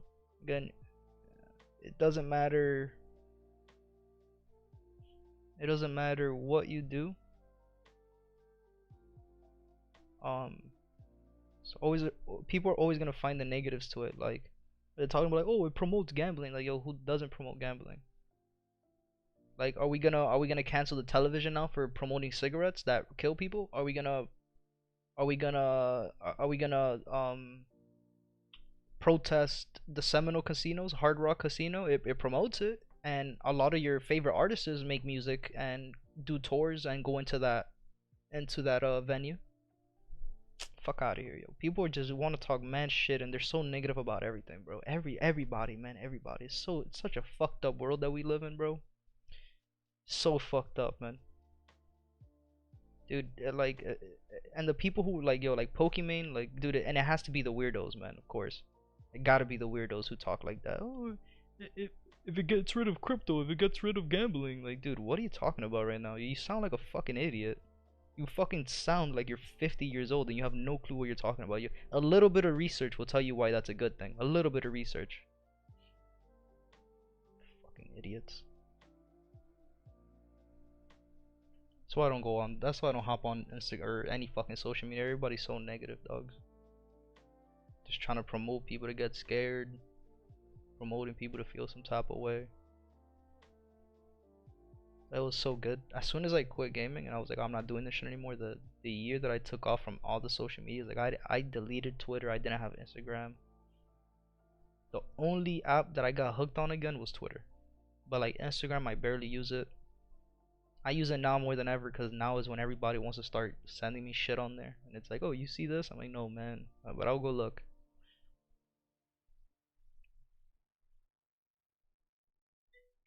Dude, I don't get it. Why is people calling me at this time?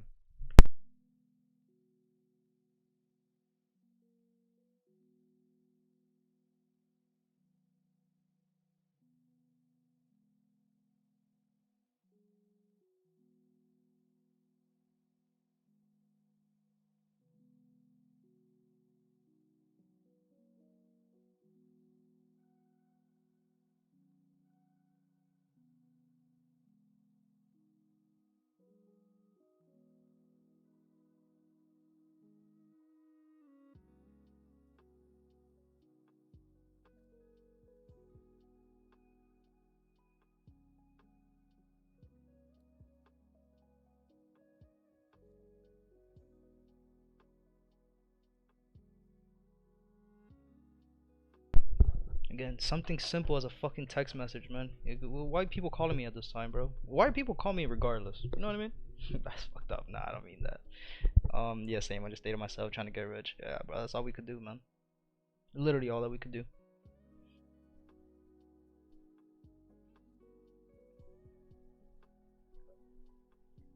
Alright, let me delete this already. I look like a clown with all these lines on my screen. Alright.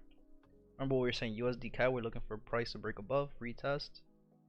NZD CAD, same thing, we're waiting for price to break above and retest, but we have 2 minutes left and it already created a bottom. Looks like it's gonna break below, so gonna have to wait and see what NZD CAD decides to do. So at this point, the only pair that I'm really confident in is USD CAD and S&P. Oh, yeah, and S&P.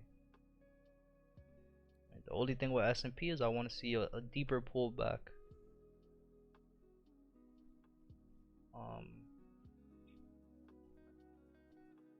See something real quick. Perfect. Right. Also, the only thing I don't like about S&P is that it already created 3 days of drop, so I'm not expecting another day of drop today, but we'll have to wait and see what it does. Got a minute. A minute and 5 seconds.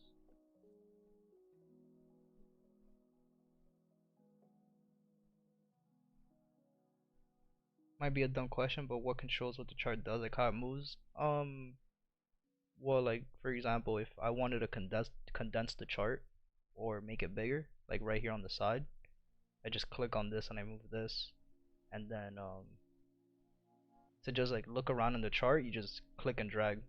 So you're pretty much just clicking and dragging to move across the screen. But then it also depends what time frame you're on, right? So like up here, you could change what time frame you want to be on, right? So for example, I'm in the 30, but if I wanted to go to the 15, just go to the 15, right? And then with the scroll on the mouse, you could change how close you see the candlesticks and stuff like that. Just all mouse control, literally.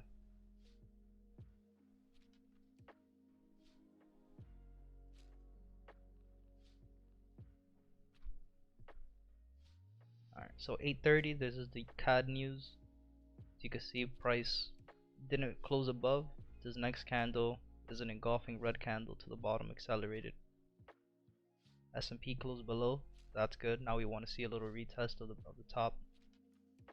The other pair we're looking for, NZD CAD. Right, NZD CAD we wanted it to close above, but it closed below. So this is already invalid for me. I'm not going to be looking for a trade on this.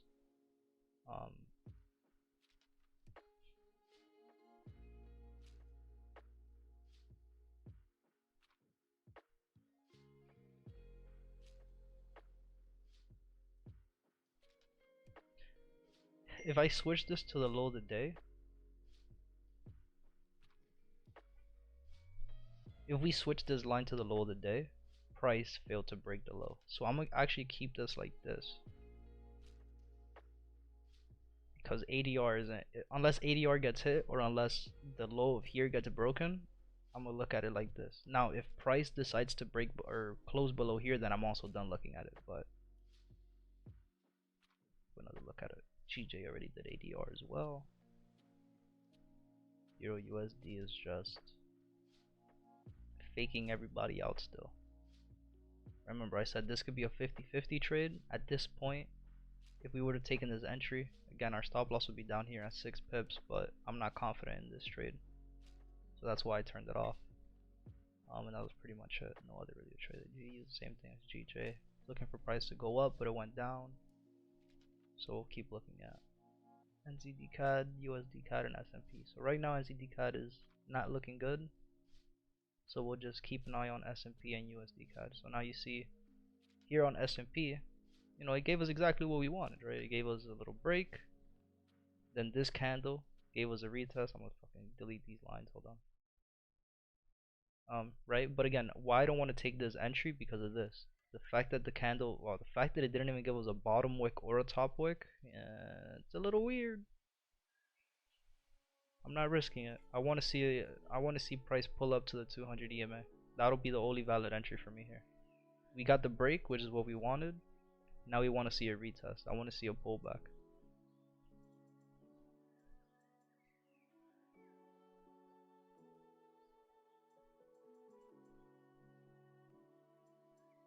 This isn't the right way to use the fib, but I just wanted to see something.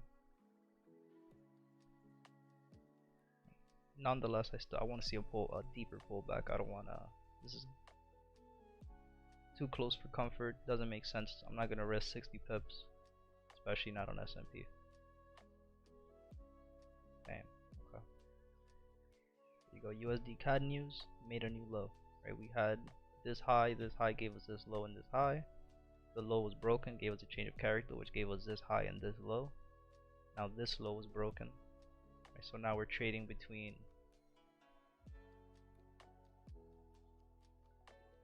Now we're trading between these lows and these highs, which is better. We're closer, right? Because now we're looking for, if we are breakout traders, right? All we would be looking for is the break of this high to continue going up to hit our TP, right? And nonetheless, if we were to take this trade here, that's 20 pips.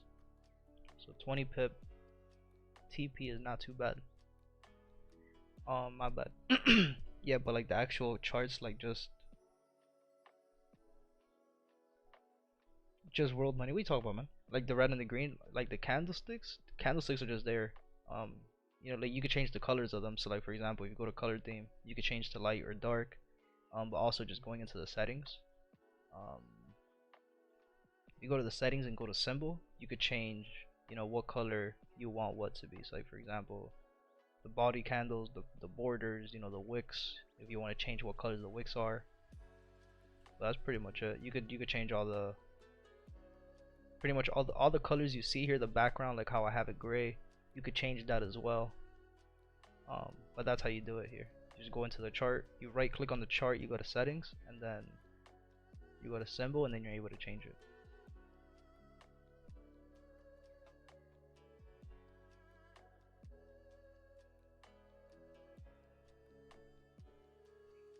So again, the fact that it gave us a change of character, and then again it broke and gave us a new low, and it also gave us a close high. I still like how this looks. We also still haven't used that like 10 or 10:30, I think. Let me look at that. Yeah, 10 o'clock. So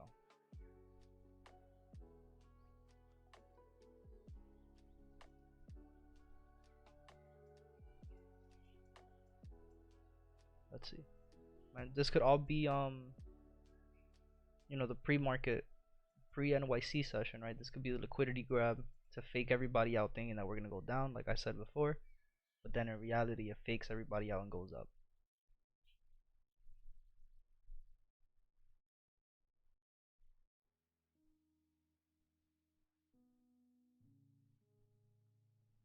We're at 495 subs. We need 5 more.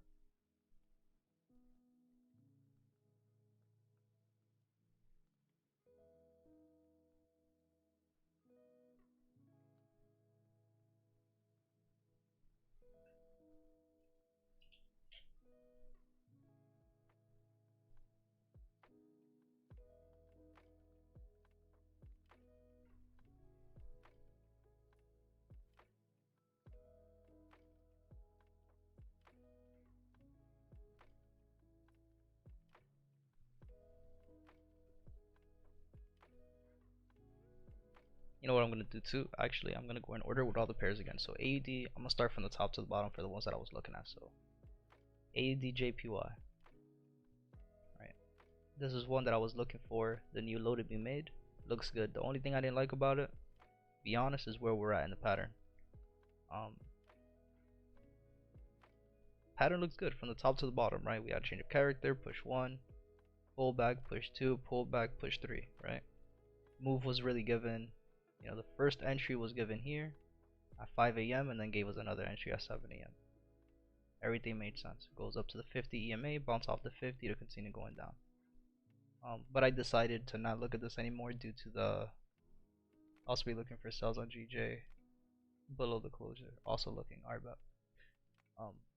That was one I had written down as well, so I'll go over that now. But AUD JPY decided to turn it off based on where we're at in the pattern. I didn't feel comfortable taking the trade, even though it looked good. Everything looked good. I just, again, if it's not If it's not something I'm comfortable with, I decide not to look at it. So AUDJPY would have been a pretty decent one to keep an eye on.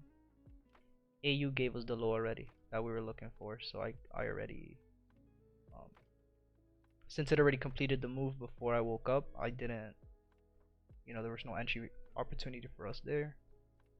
USD CAD, we have that one on. Euro AUD, same situation. We were looking for price to give us a new high, but by the time I woke up, it already gave us that move, so it didn't give me the opportunity to enter.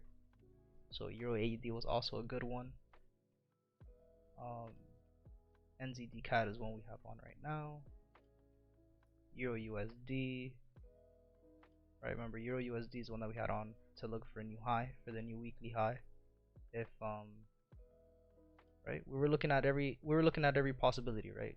We were looking at the fact that this could be a 50-50 pattern, right? This could be a 50% pattern, type 3, right? Where price breaks above, goes to the 50%, which it did here, created a wick, created a wall. And the fact that it created a wall gave me, an extra confirmation as to be like, okay, look, we don't want to get into here. We want to wait for the confirmation. We'll wait for the confirmation of the break of the wall to continue going up. But the fact that now we could see where price broke below, now we could tell that, okay, this is really a type 1 pattern, right? It went up, gave us a double bottom, or a double top, sorry, right? High, low, lower, high, and then continued to push down to the bottom. So Euro USD was a good call to not enter that trade. GJ, now the only thing I don't like about GJ is where we're at in the pattern. I am expecting price to push down. Is just, we also have this price point up here. We have this price point up here, and we also have a gap at the top. So, I'm not comfortable taking trades on GJ at all until we pretty much cover up what we need to cover up. Now, if price decides to continue going down, maybe next week I'll look for entries, but for right now it's something that I'm not comfortable trading this. So I'm not even gonna look at that one for today. The next one we were looking at was USD CHF. Right, USD CHF, there was a lot of things here. Right, we'll go in order with this, right? We're looking for, a new high to be made. Hasn't given us the high yet, just wicked it a few times and then started going down, right? The fact that price failed to make the new high, it wicked it and then gave us engulfing red candles, right? That kind of turned me off. But then I was like, okay, cool. But if we look at our fib zone, right? We look at our fib, which is what I had here, and I just deleted it. Right? We look for price to push and bounce off that 0.5, right? We had this low to this high. It gave us the entry, right, which was the opening candle of the day, and then it started going up. I was like, alright, perfect. And then the fact that it gave us the engulfing candles and it disrespected our zone, coño, man.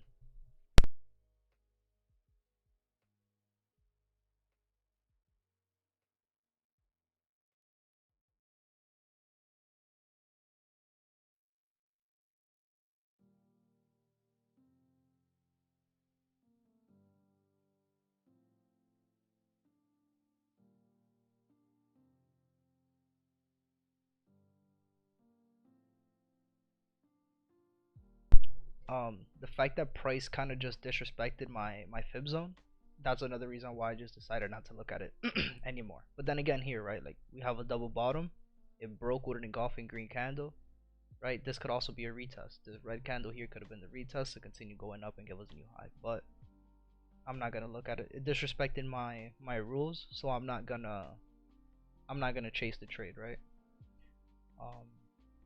USD JPY, usually the correlation between USD JPY and GJ are the same, and they're not right now. But I'm also looking for downtrend structure on USD JPY, so the fact that we're still making higher highs and higher lows, and ADR has already been hit for USD JPY as well, so I'm not looking at this anymore. Then gold, right?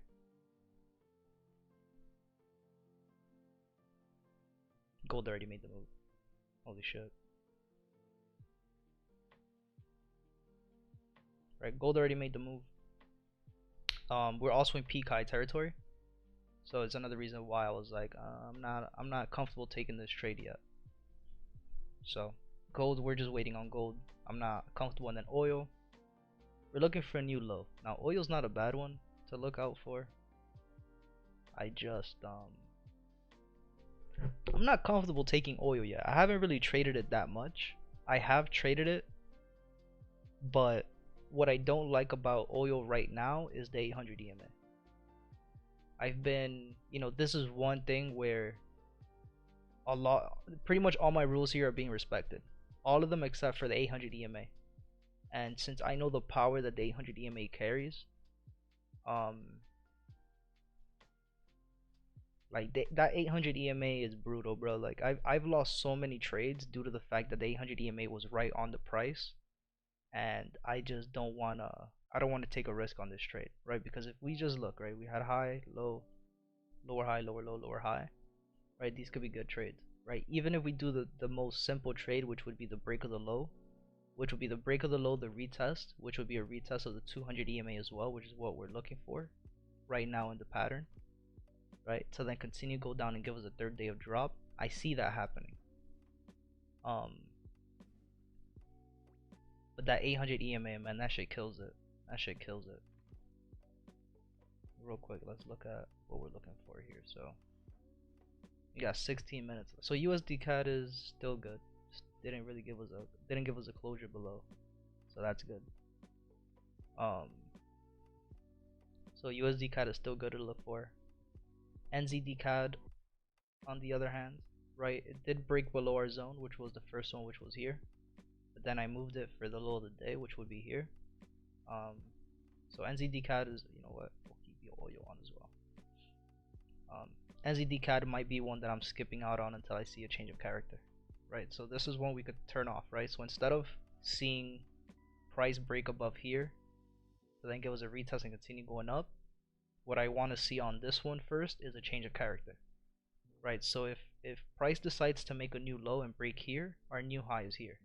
So if price decides to start pushing up and break this high and then give us a retest to then continue going up, that's what I'll look for.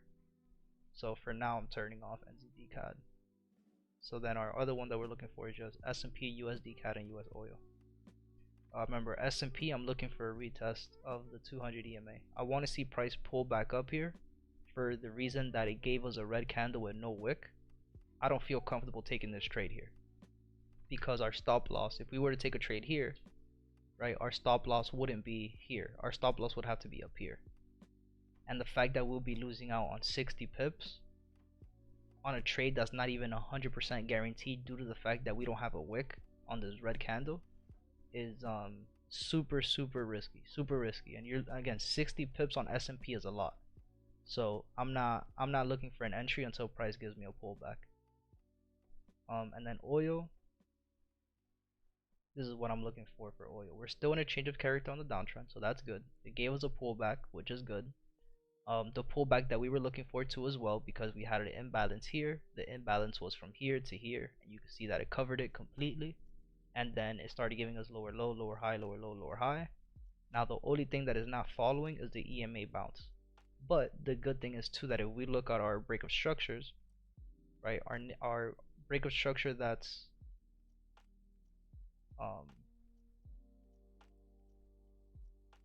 the one that we want to keep our eye on is this one right here.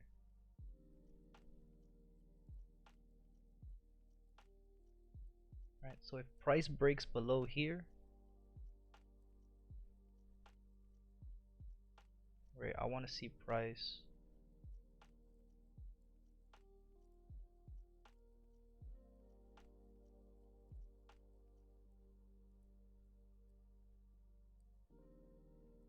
right, that's push one, pullback. This could be the first entry, right? But now this isn't a 100% guaranteed entry for it to continue going down, right? The 100% guaranteed entry would be the break of here, which would be the second push, retest to continue going down. This is what I'm looking for on oil. So until we don't get this move, I'm not gonna continue looking at it. So I'm going to put an alert on this one, right? We'll put an alert on oil, and we will keep on trading S&P. We'll keep an eye on S&P and we'll keep an eye on USD CAD. Alright, because again, USD CAD is not a valid entry either if we decide to break below the low of the day. So we have 12 minutes to keep an eye on this.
Resistance playing well on gold.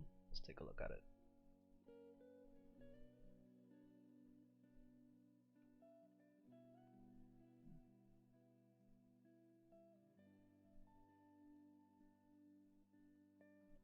Well, if you're looking for shorts, it already broke below the low, right? And then the retest was over here. That would have been a good entry to keep going down. Why? Because it also had a wick at the top, right? So your stop loss compared to your entry would have been 22 pips. It's not bad at all, right? 22 pips, and then you'd be in profit already, 72, right? So, but for me, again, personally, I was looking for a new low to be made, right? So the fact that it already gave us a new low with this wick here, that already tapped me out of the trade. I was like, alright, I'm done looking at this, right? Because then at this point, right, regardless of what happened now, right? Because what happened now was also called for just based on, you know, simple break of structure retest of the zones. But the fact that we also have these imbalances here that were made yesterday, and yesterday's break of structure, whether you want to use this one, this one, or this one, right? It never gave us a pullback. So I'm expecting price to push up a little. Like I don't, we're still in peak high territory, right, for gold. So this is just one of those questions where we want to ask ourselves, like, is gold ready to start making these moves all the way to the bottom? Which again, price is gonna go down because we have a gap down here. But I just wanted to see if we were gonna clear this zone first, which we did yesterday, right?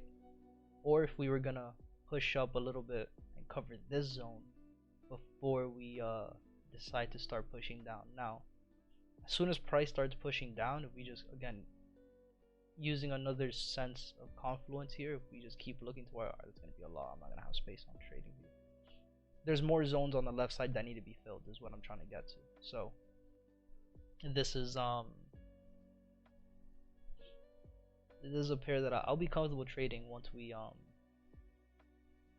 either break below these lows down here, right, with the candle closure, which is, could be the resistance that we're looking for this to continue going up. And if we continue to go up, like I said, if we continue to go up and we have like a retest up here and we cover these imbalances, then once we get a change of character again to go down, we can start looking for price to go down.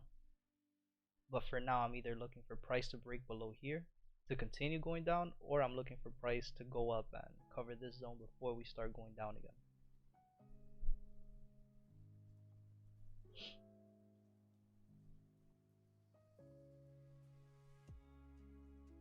Notice oil, man.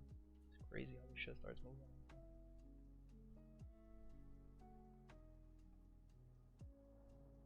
Yeah, exactly. Yeah, so saying the same thing, pretty much. Seeing the same thing here. The resistance down here, right? Which is also just a retest of the zone here, right? 1-2 engulfing green, right? So we were seeing price, we're expecting price to push down somewhere here to get that resistance. So now I'm expecting a few candles to make a little wall here, and then we could say that, alright, if price breaks above somewhere here, which I could expect the break would probably be around here, we could expect price to continue going up for gold.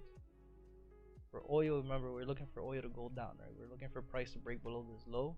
It gave us a wick looking like it was going to go down, huge wick to the bottom, and then rejected it and then started pushing up. USD CAD, we're still waiting to see what this wants to do. We got 4 minutes. Dude, I really have to pee. I'll be right back. Give me a minute.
let's see, man.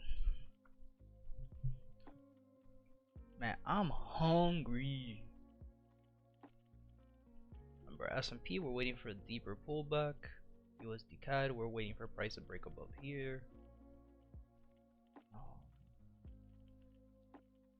Oil, we're waiting for price to break below. And again, we have news, high impact news at 10, right? So if, again, thinking like the market maker, right? We're gonna have news that's gonna move the market quite a few pips, right? What would I do if I was the market maker? Let's induce traders, make them believe that we're going one way, so then when 10 o'clock hits, everybody thinking that market was gonna go down, it shoots up, right? And then vice versa, right? And then notice how every pair looks like that. Like USD CAD, we're looking for price to go up before the news, right? And what's it doing right now? It's trapping traders thinking it's gonna go down. So right now, if you were a trader who doesn't know that you need to wait for a candle closure to continue going into a downtrend, you already got into this trade, and you're in drawdown right now. You're negative, right? S&P, right? S&P is the only one that's following the trend right now, right? It already broke below. We're just waiting for a steeper pullback. Oil, right? Oil is the same thing, right? Right now, it's making. It looks like this is a resistance zone, so everybody right now wants to be looking for highs, right? But what's the zone that they want to look for is the break of this high here. So if you were trading longs and you don't know that you have to wait for a candle closure, right? You got in here, but you're in drawdown, and you were in drawdown a lot, so you probably already lost. So again, just thinking like a market maker, I would, my goal is to win. So right now I'm trapping traders, making, liquidity grabs and all that shit. So. Yo, what exact time do you start your Asian session stream? Usually I will turn the stream on 5:30, 6 p.m. Eastern time for about 30 to 45 minutes. So if I turn the stream on at 5, well, I'll usually turn the stream on by 5:30, 6 o'clock. I'll be done by 6:45, 7 o'clock the latest. Let's take a look at S&P real quick. S&P again broke below, which is good. But again, I want to see a retest of the top. And oil, okay, rejected the bottom. We're still above, so still nothing good. So right now, USD CAD is the one that still looking good with USD CAD.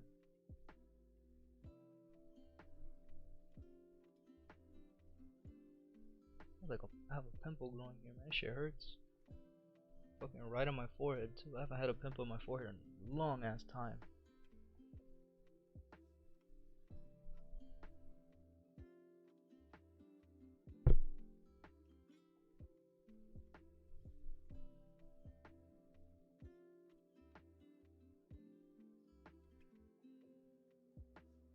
Eastern, yeah, Eastern Standard Time.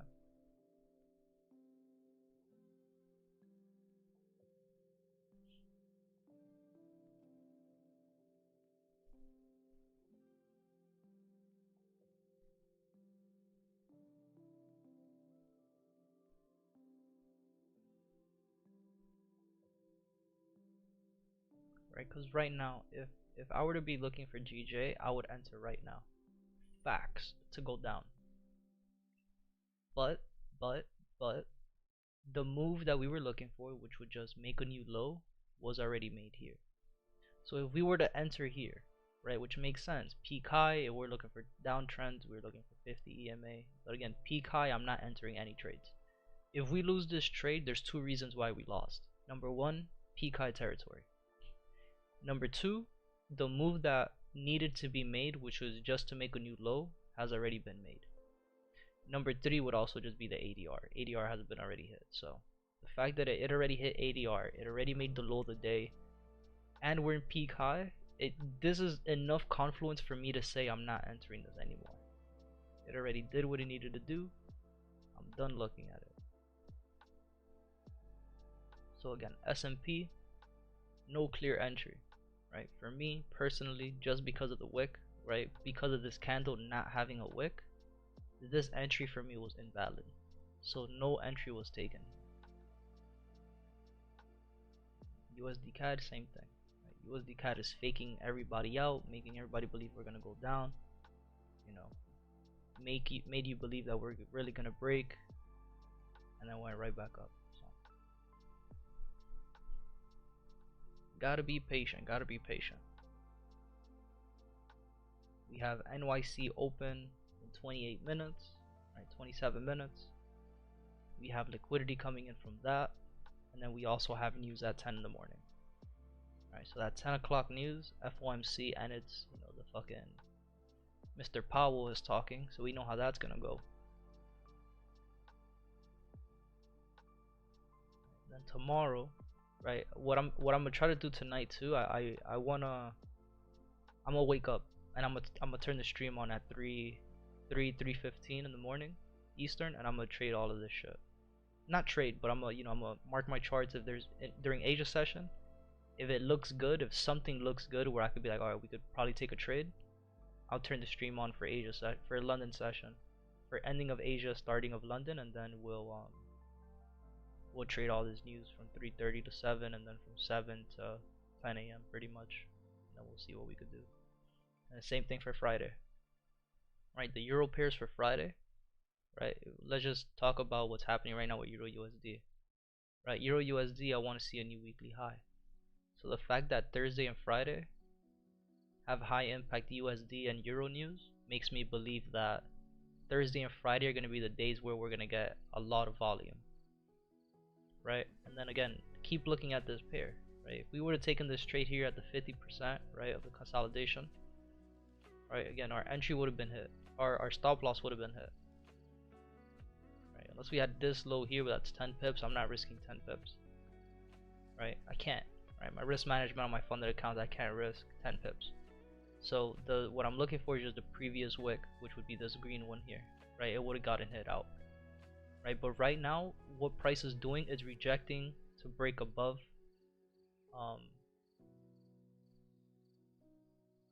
the highs, or I'm gonna keep it here because it's where it's been rejecting, right? And then the lows also have been rejected, and this is the 5, 4, 3. Okay, yeah. So unless we get these highs to be broken, we'll keep this on again, because I turned it off thinking that price was gonna break below because it gave us this fucking move down here. If price decides to break above, perfect, we could look for an entry up here to continue going up. If price breaks below, we'll wait to see what Thursday and Friday wants to do.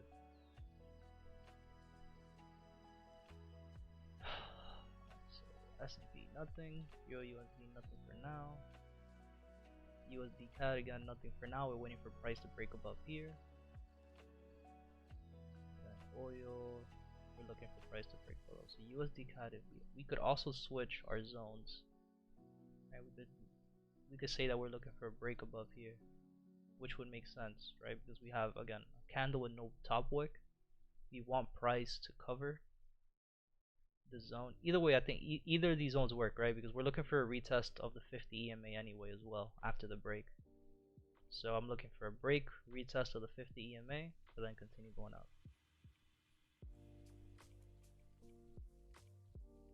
Based on where we're at in the pattern is what I'm looking for. And then obviously third day of rise, I'm looking for TP. So just waiting. It's a waiting game. We got 23 minutes left.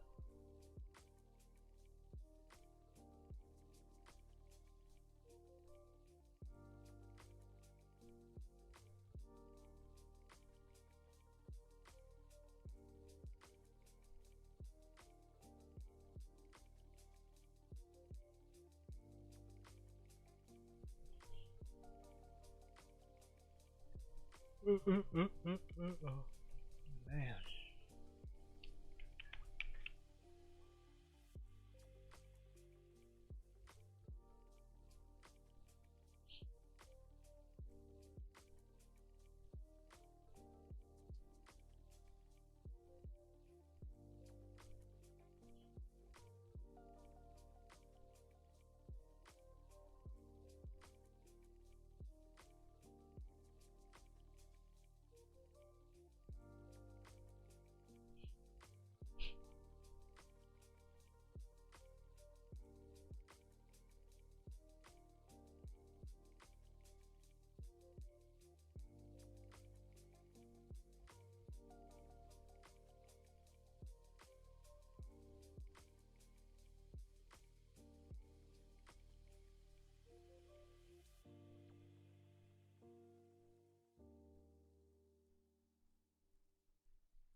I hate people too, man.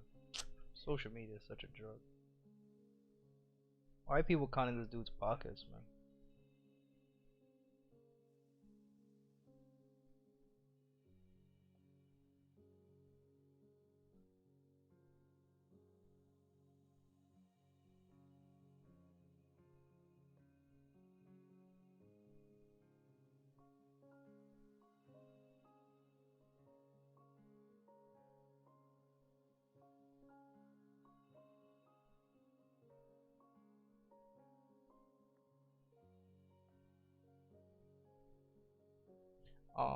My bad. We have resistance at 1-3. If it does close below, it could expect to bounce out. Are you talking about gold? Or are you talking about 32056? You're probably talking about this, right? 32056. Yep, right here. Yeah, but the one before this one though is this right here. This entire zone here. Right? So there since pretty much since this resistance is pretty much close to this one, I'm just using this one for the low of the day. I feel like this one has a little bit more power because if we break below this one, you know the the probability of closing below this one too, it's pretty high because it's only a few pips away. Um, Also, if we just look at it like 1, 2, 3, or if you even look at it like 1, 2, right? If we look at it where this is the high and this is the previous high and all of this was internal structure, right? Then yeah, we could probably be like, all right, we're still looking at it from this point of view here, and we'll see a retest of this zone here, right? But that retest of this zone was exactly what this wick was. So yeah, I'm I'm still I still believe that this is the strong, I guess you could say the weak low, right? The weak lows compared to the strong highs up here. Because there's so many other, like we have this one here, we have this here, we have this one here, but they're all in the same exact area. Right? Not only that, again we had that double bottom, the break of the double bottom, and price always came back here, tested, went up, tested, went up, tested, went up. Right? And then the only difference between these and this one here and this one is the fact that this one made a low, high, and this is a higher low. But it did the same thing. It tested this double bottom here with the wick, closed above, right? Not only did it close above and it never broke below, but then it also gave us the red wick. I mean the red candle with no top wick. So I am expecting price to push up. I don't see this going down. I really don't. At all. Like I don't see this going down at all. I could be wrong. Like I said, there is also news at 10, so the news plays a pretty big factor onto what's gonna happen today. So we just gotta be patient. Gotta wait for a little bit and see what happens.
Yo, Shaq is hilarious, bro.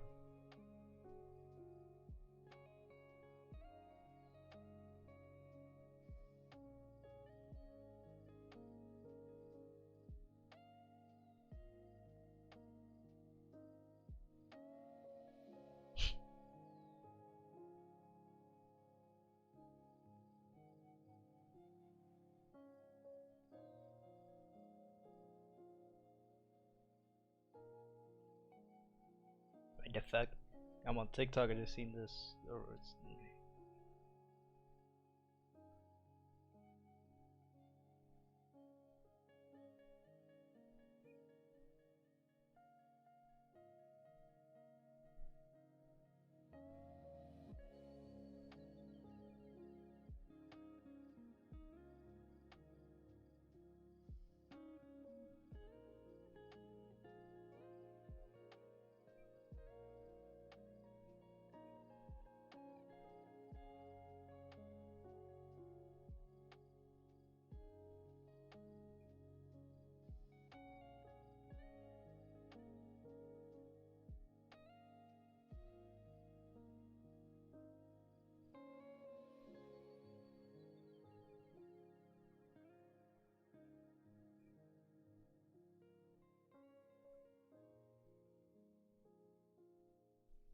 Man, this guy hasn't eaten in 90 days. I haven't eaten in like 12 hours and I'm starving.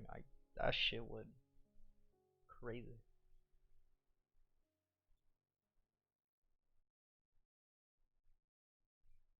Man, let's take a look at USD CAD again, right? It's going right back down to that zone. It keeps rejecting, right? We got 10 minutes still. Same as Euro USD, right? We still got 10 minutes. We want to see candle closures above. USD CAD want to see candle closures above. S&P wanted to see a pullback, never got it. Right? We got some pullback, but like I said, this wasn't really a safe entry for me, so I didn't take this entry. And for oil, we want to see price pull back down. So right now, there's really no good pairs for me to be looking at right now. So just chilling right now.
Damn, what luck.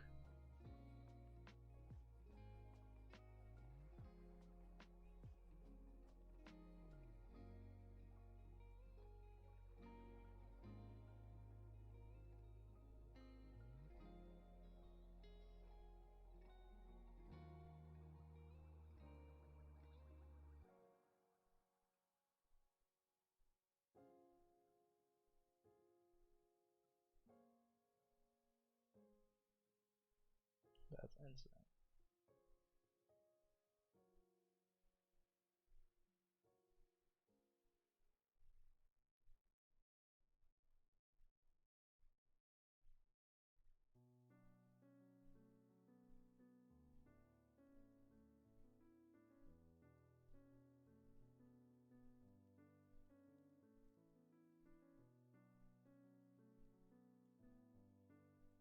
Right now, Euro USD looks like the one that's the most probable to give us a good entry.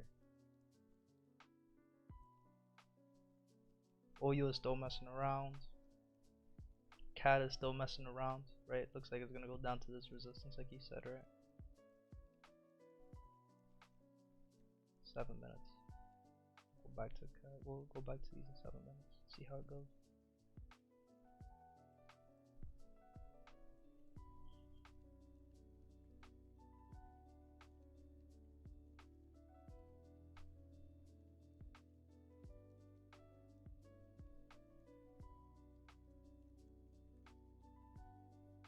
Here.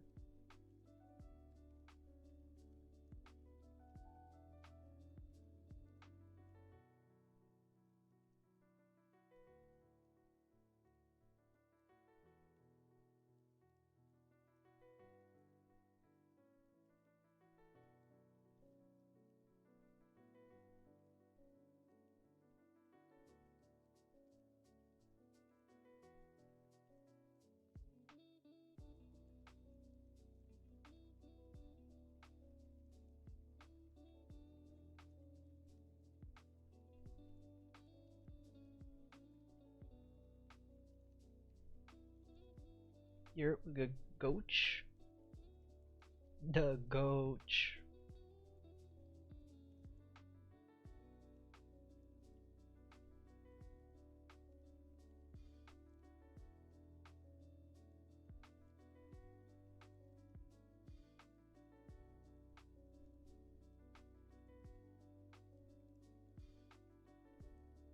You're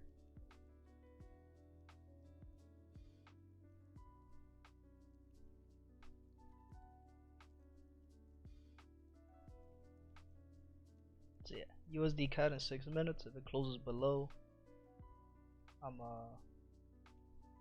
gonna stay away from it, right? And then Euro USD, same situation, right? If Euro USD closes below, I'm not looking at it. But right now we're still good, right? We got 5 minutes left.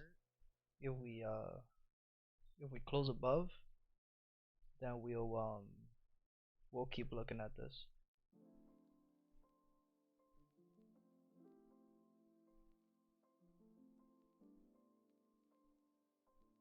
What happened to your fourth?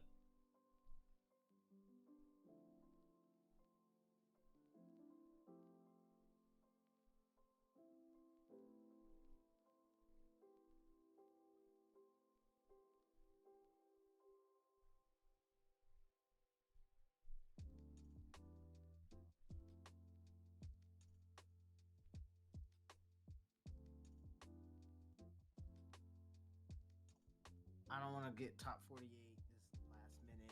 We only got like a week to get things together. I guess he didn't like how scrims went or something. I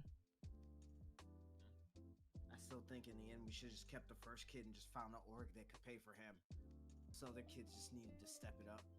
And this is what I hate about shit. Shit's funny because I was talking about that on the stream today. Like literally one of the first things I started talking about on stream today. Kids don't want to pay their own way, so they don't save. Then they wait last minute, and that's super fucking expensive. Well, we've been together for like 6 weeks, the 3-4 of us, and we've just been switching that out. When it's just if we just look for the org and they picked a number, which is like what I said earlier. I was like, yo guys, pick a number. Keep talking to people. I had people I never even got back to because they went out and got this org. But you couldn't get the fourth that y'all mesh with, that like you could give criticism to, that you could build with. Now we're just getting random people, and now we're doing the same thing that kid didn't want to do now. We really are a last minute fucking team. Telling you, bro. Shit, like now we are literally a last week team, and because I think the org waited too long, I think we also can't go to the to the pre-land, to the boot camp that Status Quo's having with like the best Latin team and a bunch of the European teams and top AMs and some semi-pro teams, like 12 hours. I believe it's enough space where everyone has a setup, so no one's getting up. So you're just joining different servers to play people.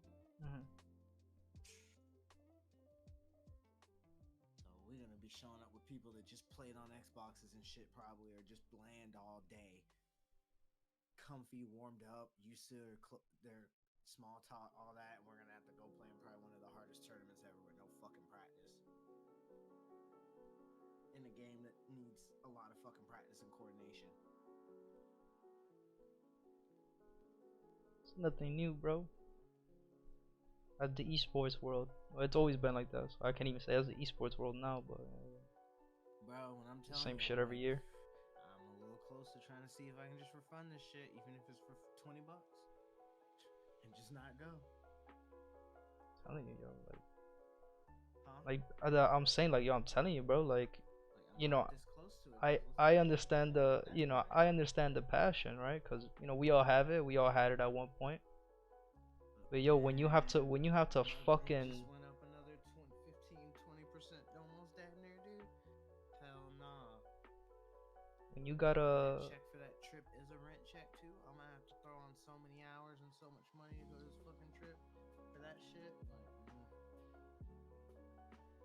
if it wasn't because I got burnt like that once in the past, I'm never doing it again. Is not going from because of money, and that's when my team got 7th. mhm. And because of that, like, everything would have been different if I had a top 8 Halo placing. Last year's would have been completely different. But point is just go make the best of it, right? There's one thing those teams don't have that my team does have. Me. That's true though. It's facts. So if anybody's good at going to majors with last minute teams, it's fucking me. And if anybody's good at being the X factor, it's fucking me. So.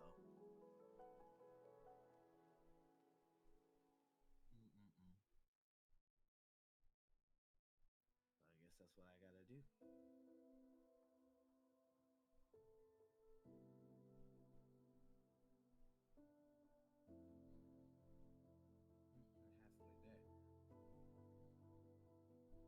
Give me a minute. I'm gonna mute up real quick. Oh, you're good, man. All right, chat. We got 42 seconds left for the 9:30 to open.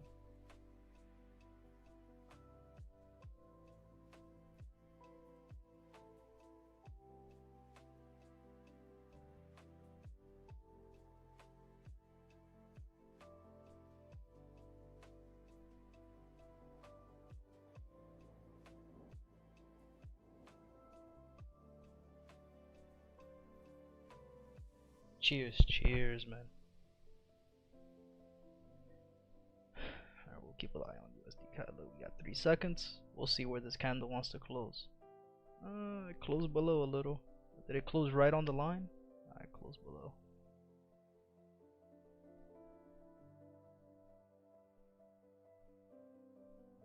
Closed right on the line. So I believe USD CAD is not going to be a good one to keep an eye on. Oil is still good. Nothing there yet. S&P, alright, already started to move down. S&P didn't give us the opportunity to enter, right? It gave us an entry, right? But again, I just did not like this entry based on the wicks, right? Based on the fact that this red candle was an engulfing red candle with no top or bottom wick.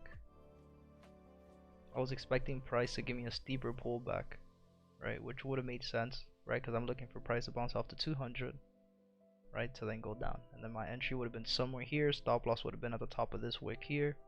That would have been the most safest entry. That's the safest play. But the fact that we didn't get that, it was an invalid entry for me. So I'm just going to skip on it, wait on it. Now Euro USD. Again, Euro USD, I'm looking for a new weekly high. So I'm still waiting for price to break above here. If it decides to break below with a candle closure, I'm not looking at it anymore. But right now, just waiting. USD CAD closed right on the line. So waiting to see what happens. And then oil, we're expecting price to go down. But still gotta wait for new lows to be made. Also, where we're at in the pattern, want to see price on the 200. So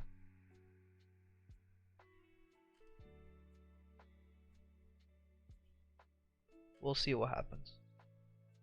Still got, we still got 30 minutes for that 10 o'clock news. You need to get some cool alert or something for market open? Yeah, that would be dope. Have like a little bell, Taco Bell sound.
My bad, I was looking at the text real quick. Alright, so let's break down again the pairs that we're looking for, right? So we have the new 30-minute candle. So Euro USD, we're looking for price to break above to give us a new weekly high. We're still waiting. We're still at the 50%, right? Again, well, not at the 50% anymore, right? We're at the top of consolidation, but we're still looking like this could be a type 3 pattern, right? Type 3 pattern to continue to push up. But again, the confirmation for me right now, since we've made so many wicks to the bottom and we've made wicks to the top, the only confirmation for an entry here would be at the break of the top to give us a retest to continue going to the top side.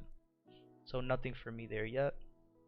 USD CAD, same situation, right? USD CAD, not the same situation, but looking at just break of structure, right? The fact that we already broke and we had a candle closure below the low of the day, even though we did close relatively super close to that BOS,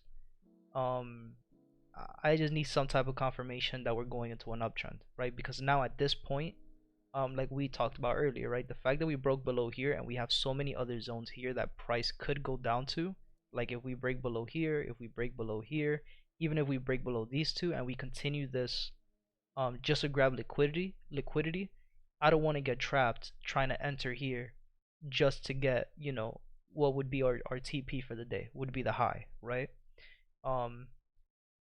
This is just not one, like today this is not as clean as yesterday, right? Yesterday's entry, both entries yesterday were super clean, super simple, made fucking sense to the T.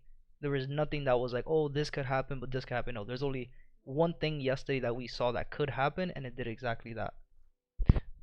So we're just waiting it out, right? Again, we have news in about 30 minutes anyway. In 21 minutes we have news, right, at 10 a.m. So again, I'm just waiting for that. And we also have news at 9:45 for Euro, but it's low impact, so it shouldn't be anything crazy. So we're just waiting it out, right? Right now, again, it's just about being patient. Again, we can now move this. I can move this break of structure to probably here. I don't really like that one. We can move it to this one. Right? Because again, all I'm looking for is for price to break and bounce off the 50 EMA at this point to then continue going up. So any break in this zone here would be good. Right? This one would be the most clear one, obviously, but this one is also good. The fact that we had two candles here, close and open in the same spot, and again, this red candle doesn't have a top wick, makes me believe again that price, regardless of anything, right now price is gonna push up. Now the only thing is whether this next candle or the next one is gonna close above the zone or if it's just going to throw a wick, right? An inducement to throw a wick at the top to continue to push to the bottom. So right now it's just I'm playing it super safe on this one. There's no point in entering here because if we enter here, price could simply go lower.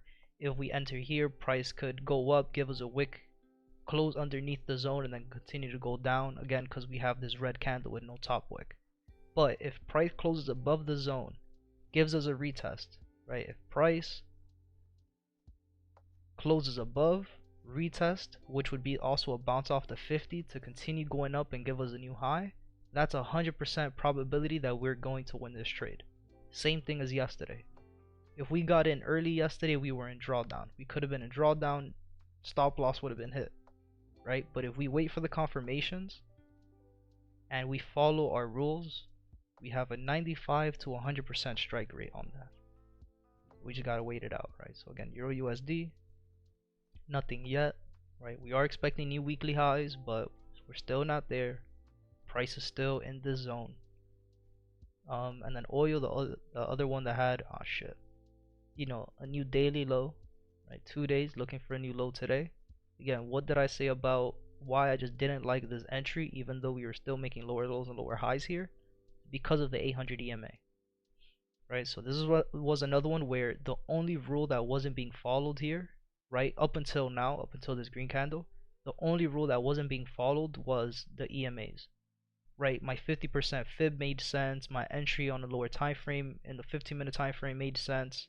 The only thing that didn't make sense was the 30-minute with the EMAs, right? So now at this point, right, what are we looking for? We're now waiting to see if price decides to close above the high. If price decides to close above the high of the day, then that's it. This is an invalid entry, right? So we're just at this point, the only trade I want to keep an eye on, I'm gonna be honest, is gonna be USD CAD. USD CAD is gonna be that one entry that I'm like, alright, I'm just gonna keep an eye on this one so we don't miss the entry. I don't want to keep my eyes on too many pairs. It's also already 9:40, so I'm getting ready to stop trading anyway for the day. So we just gotta see what's gonna happen with this. Still think we're going up.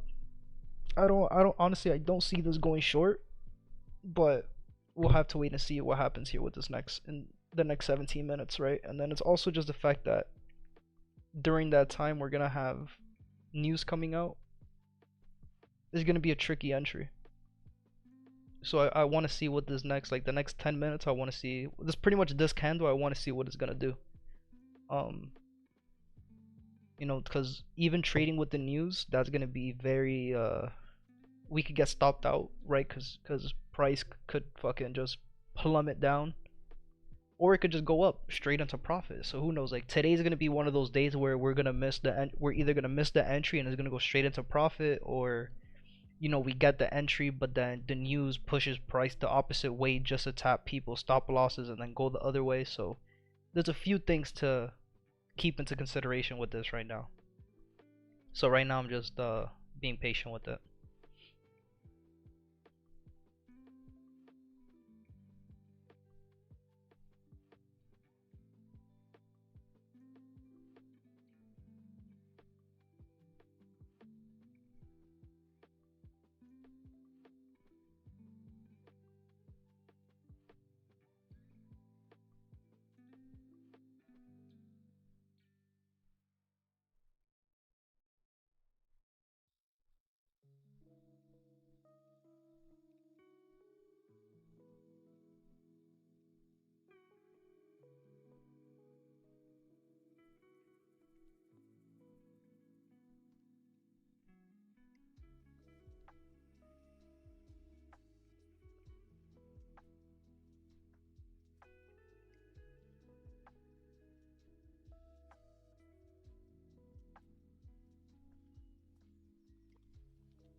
You know, and then maybe let me see something before I.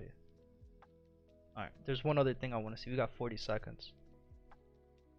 The only reason I thought about this is because it's a news day. Maybe they'll use the 15-minute time frame, this 15-minute candle to close above, and then the entry would be in the 15-minute time frame instead of the 30-minute at this point. We'll see what happens. We got 25 seconds. If I'm correct, I'm pretty sure that's what's gonna happen. They'll use this 15-minute candle, the 9:45 candle, to break, and then we'll get a retest before news, and then we'll continue to go up.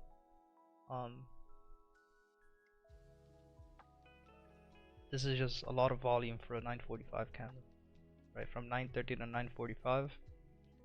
Again, this could be an inducement, make everybody believe we're gonna do something that we're really not. You know what I mean? So.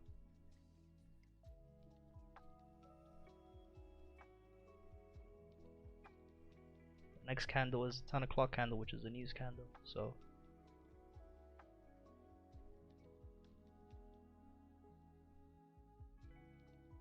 Price closed right. You know, it made another wall here. So.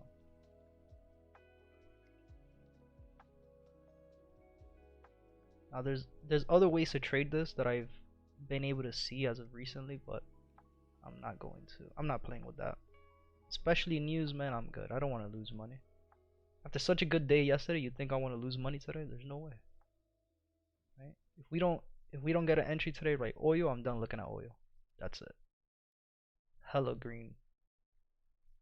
Not looking at that no more. You know, we had such a good day yesterday. Why would we give it all back today? You know what I mean? Or why would I even give back 2, 3, 4% today? There's no point.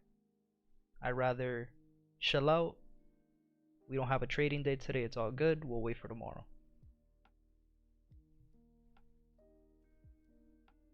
So USD CAD and Euro USD are the ones that I'm still have potentials, man. They still have potential. It's just throwing wicks at the bottom, throwing wicks at the top. USD CAD throwing wicks at the bottom, throwing wicks at the top. We got 13 minutes left, so let's see what happens, right? Again, this could be, you know, let's say we assess our risk, right? Let's say we want to be, you know, greedy, or not even greedy, but let's say we get FOMO, right? And we're like, fuck it, let's get in here at the low as a retest of here. You know, again, we take an entry here at the low. our stop loss would be where? Stop loss would be here at 6 pips, right? Like 6 pips, dollar lot size, $1.50 lot size, $2 lot size, right? Like you're losing $60 if you're trading with a dollar. Do I want to lose $60? Not really, man. Not really. No, it's not. Percentage wise is not a lot. But again, we had such a good day yesterday. I don't want to give back a penny. I want to be able to just build, keep winning. I'm only going to take the entries that I'm 100% certain on, because that's what counts, right? There's no point, like, just to give an example, right? There's no point in going up $120 or $200 or $300 and then you lose 60. And then you're back at 240, or you're back at 140, or you're back at whatever, right? Or you're back at 40, right? Depending on what your lot size are and shit like that. You know, we could also take lower lot sizes, 50 cents instead of a dollar, 25 cents instead of 50 cents. Just do half of our lot sizes. But again, there's no point. I'd rather not see the L on my weekly page. I don't want to see an L. I'd rather see, yesterday we took 2 entries, USD CAD, we won. Boom, perfect. Today we don't take a trade. Tomorrow we take another trade. Tomorrow we take a trade, we win. Perfect. That's what I want to see. I don't want to be like, oh, at the end of today, right? When I look at my trading journal, right? Let's say we take this entry here and we lose. Right? I'm going to write in my trading journal, I know why I lost. I should have never taken this trade, right? So then at the end of the day as well, what I was saying yesterday, at this point I stopped looking at wins and losses, right? In the sense of, I'm not looking at whether I won a trade or lost a trade. I'm looking at whether I followed my trading plan. If I followed my trading plan and I won, it's just a plus. But if I took a loss and I didn't follow my trading plan, like, whose fault is it at that point? You know what I mean? So it's only your fault. So I'm doing what I know works best, and all the strategies that I know, my knowledge already that I have in the chart, I already know that this is not a high probability trade. Also, knowing the fact that we have news, you know, there's a lot of traders that say, oh no, news follows market price, it follows the market cycle, it follows price action, and then you look at other days where you have these news and it just goes completely opposite of what price is supposed to be doing, right? Quote unquote. So I don't believe in none of that, bro. To this day, I've lost so many trades during news when I first started, that to this day I'm only taking a news trade if it's 100%. Like, if we would have never broken these lows and we would have broken the highs here and we had a retest and I would be in this trade before news, I would be so comfortable taking this trade and just holding it throughout news. This is what happened last week too. I took a news trade last week on USD CAD. I don't remember what day it is. I could find it, but I entered right before news. It was at like 2 p.m. It was another FOMC trade. Right before I don't think it was USD CAD, or it might have been. I don't remember. And it was like on Thursday or Friday or something like that. And straight into profit. Was literally, I entered like 10 minutes before the news because it did exactly what we needed it to do. It broke structure, had a retest. I entered, and then as soon as news hit, like 5-7 minutes later, I was straight into profit, fucking like 65 pips, I think it was. So again, this trade does not look like that right now, right? We already broke the low of the days with candle closures below the day. We had a change of character in when we were uptrending. We had a change of character. Not only did we have a change of character, but then we also created new lows, right? Again, yes, we know that this could all be an inducement to make people believe that we're going to go down, but realistically they'll use the news to push it up, right? We also see that, right? I'm not oblivious to that either, but I'm not comfortable taking this trade because I'm just trying to, all the confluences that I have and that I know, I'm just following the plan step by step. Step by step, I'm following the plan. If there's one thing that isn't lining up with my plan, I try to assess it as much as I can. But at this point, again, USD CAD, I'm not comfortable taking a trade down here. There's just no way. There's too many things down here that could happen, right? If we just look at it from a bigger picture as well, yeah, we understand that we're at the bottom. safety trades, all of that, which is why we took a trade yesterday. But again, there's too many aspects to this trade right now. There's way too many. There's too many things that could happen. And that's where this is where this gets me lost. What's good, Kiro? BTC, I'm not looking at BTC, bro. We'll look at it just for you. But I'm not gonna trade BTC. That shit's already. What are we gonna enter here? Going short, or are we gonna continue going? How many more pips are we gonna go up before this starts crashing down again? Just in the sense of right now, just daily trading it, right? It already did ADR for the day as well. There's no point in looking at this. It's really nothing to look at. Right, we had a break of the high here, went down, retested, but this is just not. I'm waiting it out on this one. There's nothing to trade here. Nothing comfortable to trade on BTC.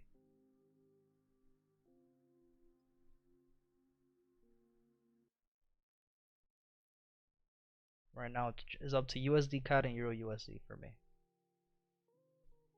And it has to be one of them because I can't be looking at both. I'm not going to be able to trade both. So let's look. Let's assess real quick. We have 6 minutes, right? So we know that right now Euro USD have been throwing wicks all the way at the bottom, making me believe it is an exhaustion, right? So we could be expecting price to push up. Now, the same situation as USD CAD, the fact that the move is going to happen literally right when news hits, we might not have the opportunity to enter. So with that being said, we have to limit to one trade. I'm gonna limit myself to USD CAD. I'm gonna keep an eye on USD CAD instead of Euro USD, just based on where we're at in the pattern, right? Euro USD, we're at the top of consolidation in an uptrend. USD CAD, we're at the bottom of consolidation in an uptrend. So for me, we have a higher probability of winning this trade, right, and catching a better entry from this trade rather than catching an entry on Euro USD. So we'll see.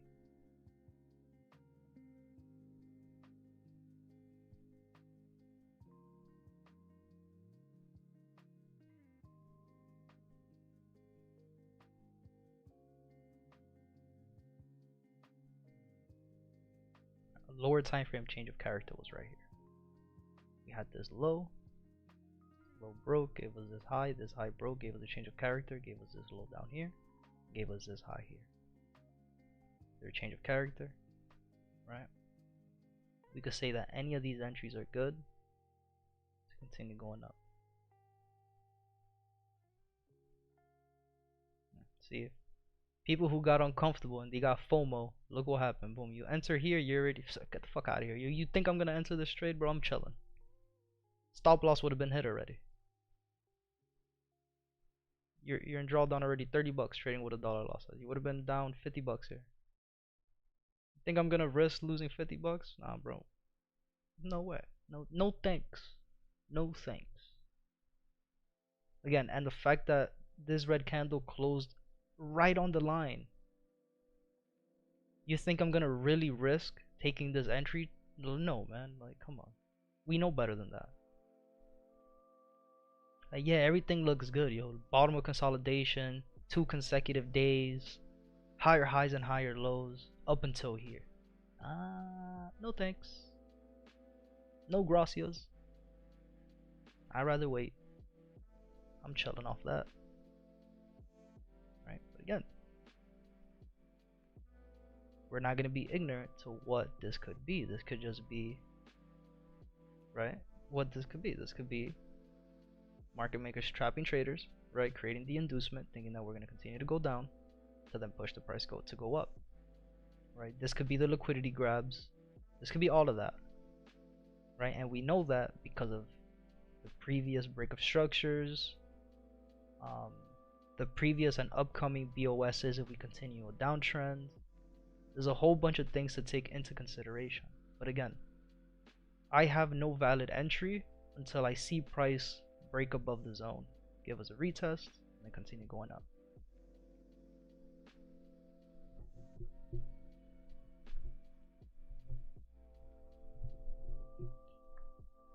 Because again, also if we just go look at today, right? How many pairs did we have today that had, the third day variation of a trade and take profit? Most of them didn't even play out. Most of them didn't play out, and the ones that did play out played out by a wick. And it happened during the 2 a.m., 3 a.m. news that happened last night. I'm sleeping at that time. So we just gotta be patient, like I've been saying all day today. Just be patient. Don't get FOMO. Don't believe that because today there's news that you're gonna be a millionaire when you enter this trade. Doesn't work that way, man. Does not work that way.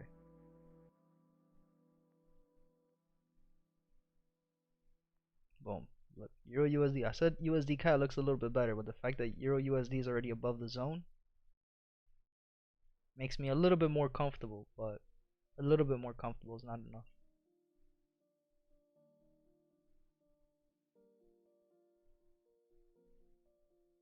It's all a waiting game, bro. It's all a waiting game.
Just waiting it out. Like I said, I'm fine waiting for tomorrow. I'm fine waiting for Friday. I'm fine waiting for Monday.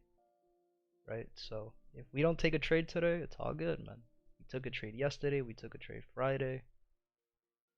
We're chilling right now. We got 16 seconds for this news to hit.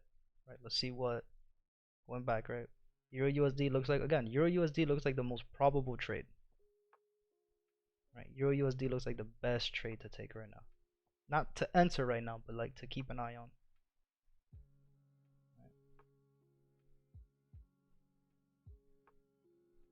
Look, see another. This is another fucking candle close right below again. I didn't close. It closed above here and then red candle. Wow, what happened? I was expecting a boom to happen. What the? What the freak? What happened? No volume at all? No pairs? What's going on here? S&P made the move that we were looking for as well. Made a new low. That's good. Today's just one of those days. We didn't choose right. Should have entered S&P. Nah, I'm lying. All right. Looks like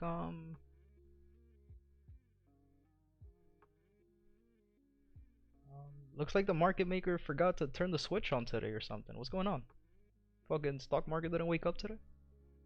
No volume at all for no 9:30, 9 o'clock, nothing?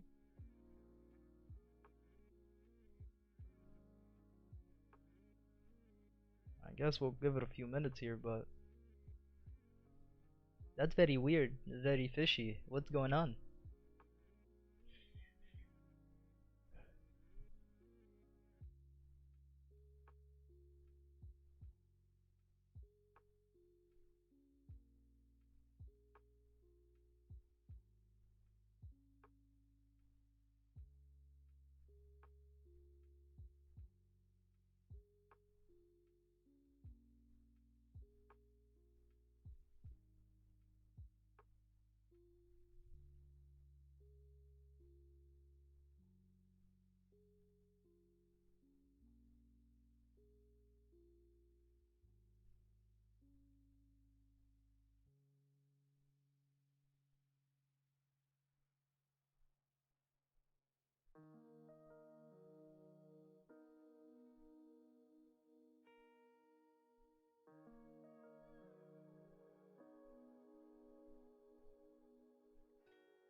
So that's pretty much the stream, guys. There's really nothing else that looks good, man. See, for the ones who are saying GJ is gonna go down here, it would have hit stop loss. It's really much it. Everything moved pretty much overnight. The only pair that gave us, you know, in hindsight, the only pair that gave us a good entry, because even not even US 30, right? US 30 did the same thing. Didn't give us a top wick. Didn't give us a steep enough pullback even in the 15-minute time frame, right? So the only pair that gave us a valid entry in hindsight was S&P, right? It did exactly what we needed to do. It broke below the low. It came back, retested the zone, then continued to go down. If you didn't like this entry, it gave you this little wall here, this entry to continue going down, and TP would have been the low of the day. But again, hindsight is a bitch, right? Because this is where we'll start being like, oh, we should have taken this entry, we should have just been looking at this. But again, what candle did we have here? No top wick, no bottom wick, red candle, right? We were expecting price, right? Most of the time, if we go back and do back testing, because that's another thing, right? We talk about back testing.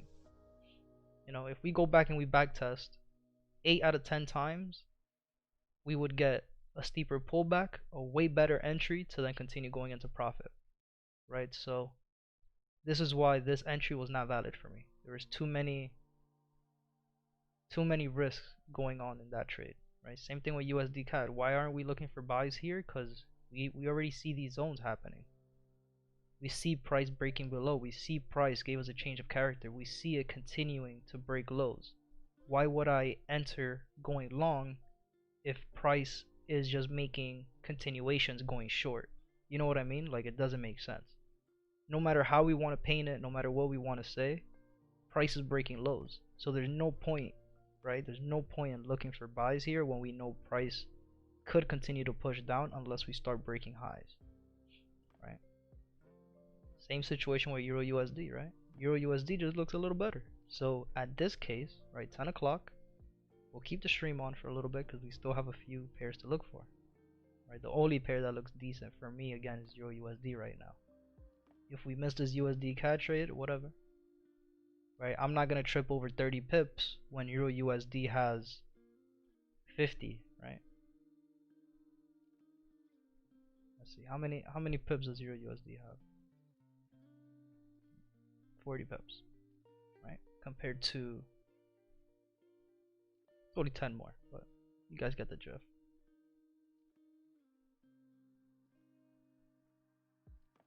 So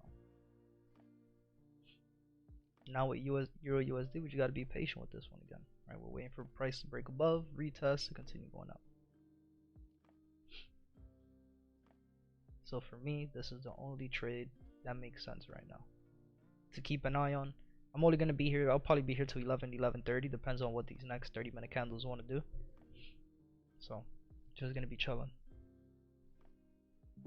You're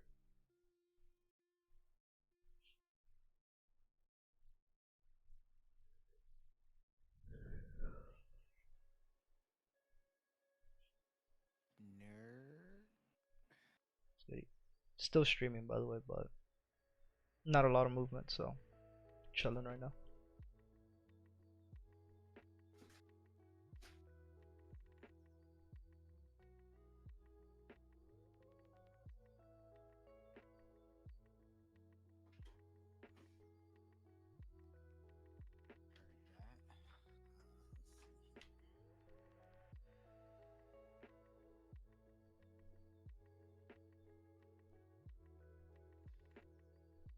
Jodeci back?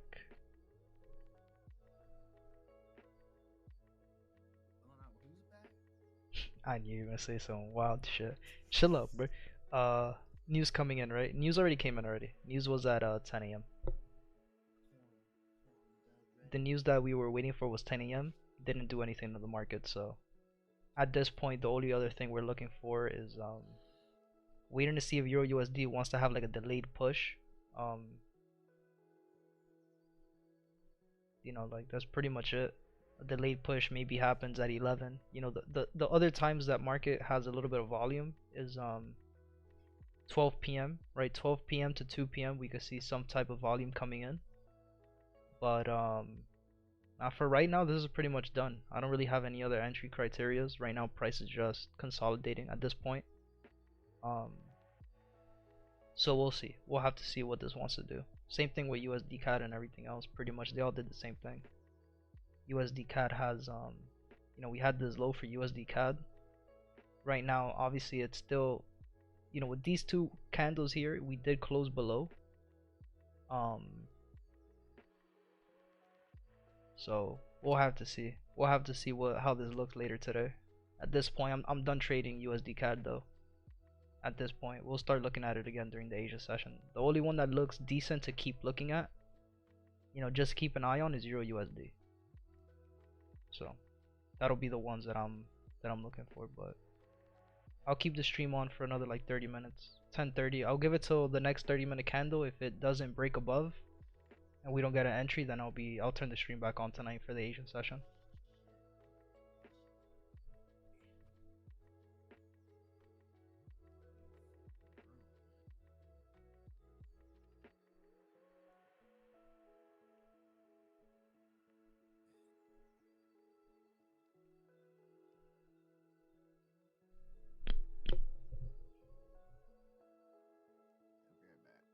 All right.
Right, Euro USD looks decent, right? We have breaks above the highs. We have 16 minutes left to see what this candle wants to do.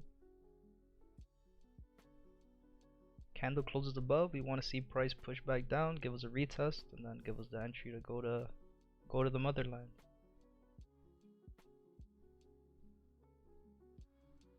So we'll see.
I'll be right back, guys. Give me a minute.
I'm back.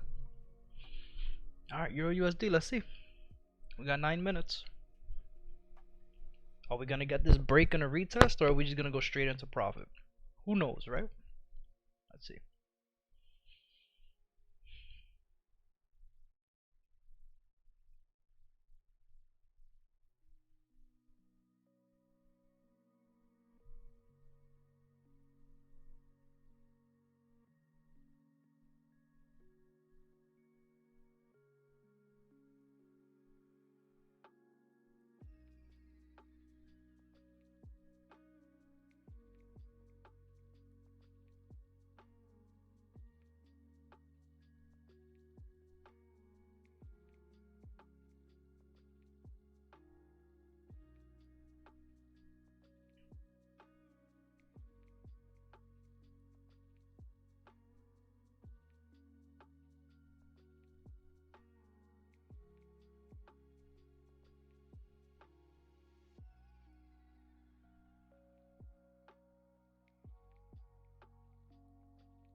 Dollar is falling, yep.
You aiming for a retest? Yeah, I'm waiting for still. We got 4 minutes.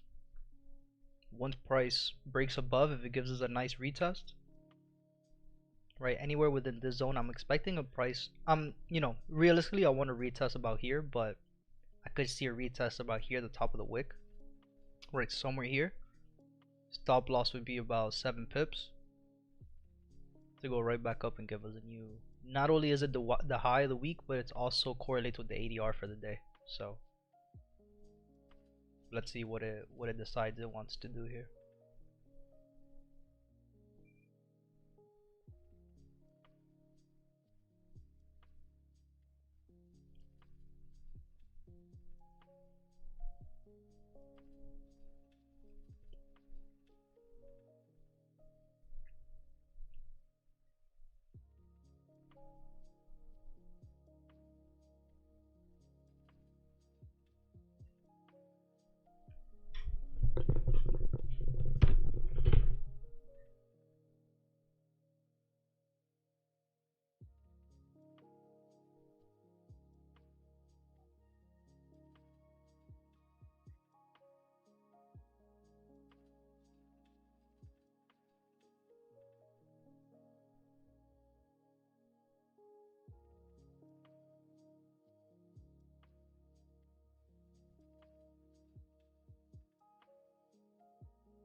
And we're still 5 subs away from 500. All good though. We started the stream with 492, I think it was. So 3 subs for the day is not bad. You know, slow growth, slow growth.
Is it gonna give us a change of character beforehand? Like that would be great actually.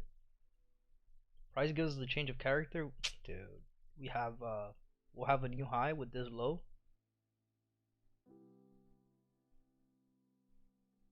Wouldn't be too bad. A little pullback. 25 seconds here. Let's see what happens. Take a look at NCD CAD and USD CAD real quick. USD CAD below. See, we just gotta choose, pick and choose the right ones. NCD CAD could be a good one for later. Alright, alright, alright. Slow down. Slow down. Alright.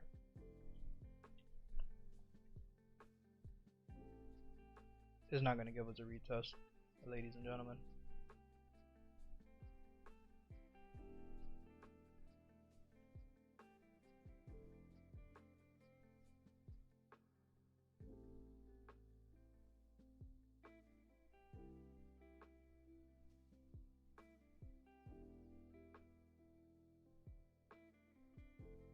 Let's see, we got a change of character, which is good.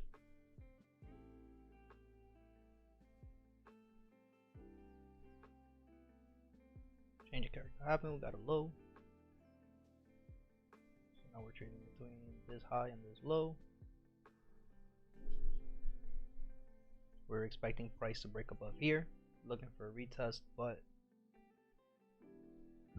if it hits our TP for the day, which would be the new high, the new weekly high, then I'm done trading this and there's nothing else to really trade. So NZD CAD we said already moved, this already moved. This is good because it gave us a change of character here. Now it gave us another change of character here, going to the top side now. So that's good, or to the bottom side. So now what we could do with S&P is simple, right? We have now we're trading between this high and this low, right? And we're expecting price to pull up to 200 EMA, right? So everything lines up now with S&P. Now this next entry for S&P, right? I'm done trading for the day, right? Let's lock that in. 4366.0, right? So now my next entries, I'm just looking for like a little continuation, right? For tomorrow, for for the rest of the week, right? Look out, we have all this price to go down to. So we got a clean entry like this with our fib. Oh yeah, we know we're taking those. USD CAD nothing. NZD CAD nothing. Euro USD gave us a clean break but no clean entry.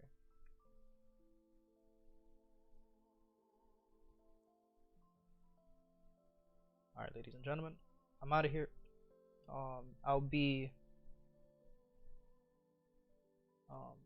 live again later tonight.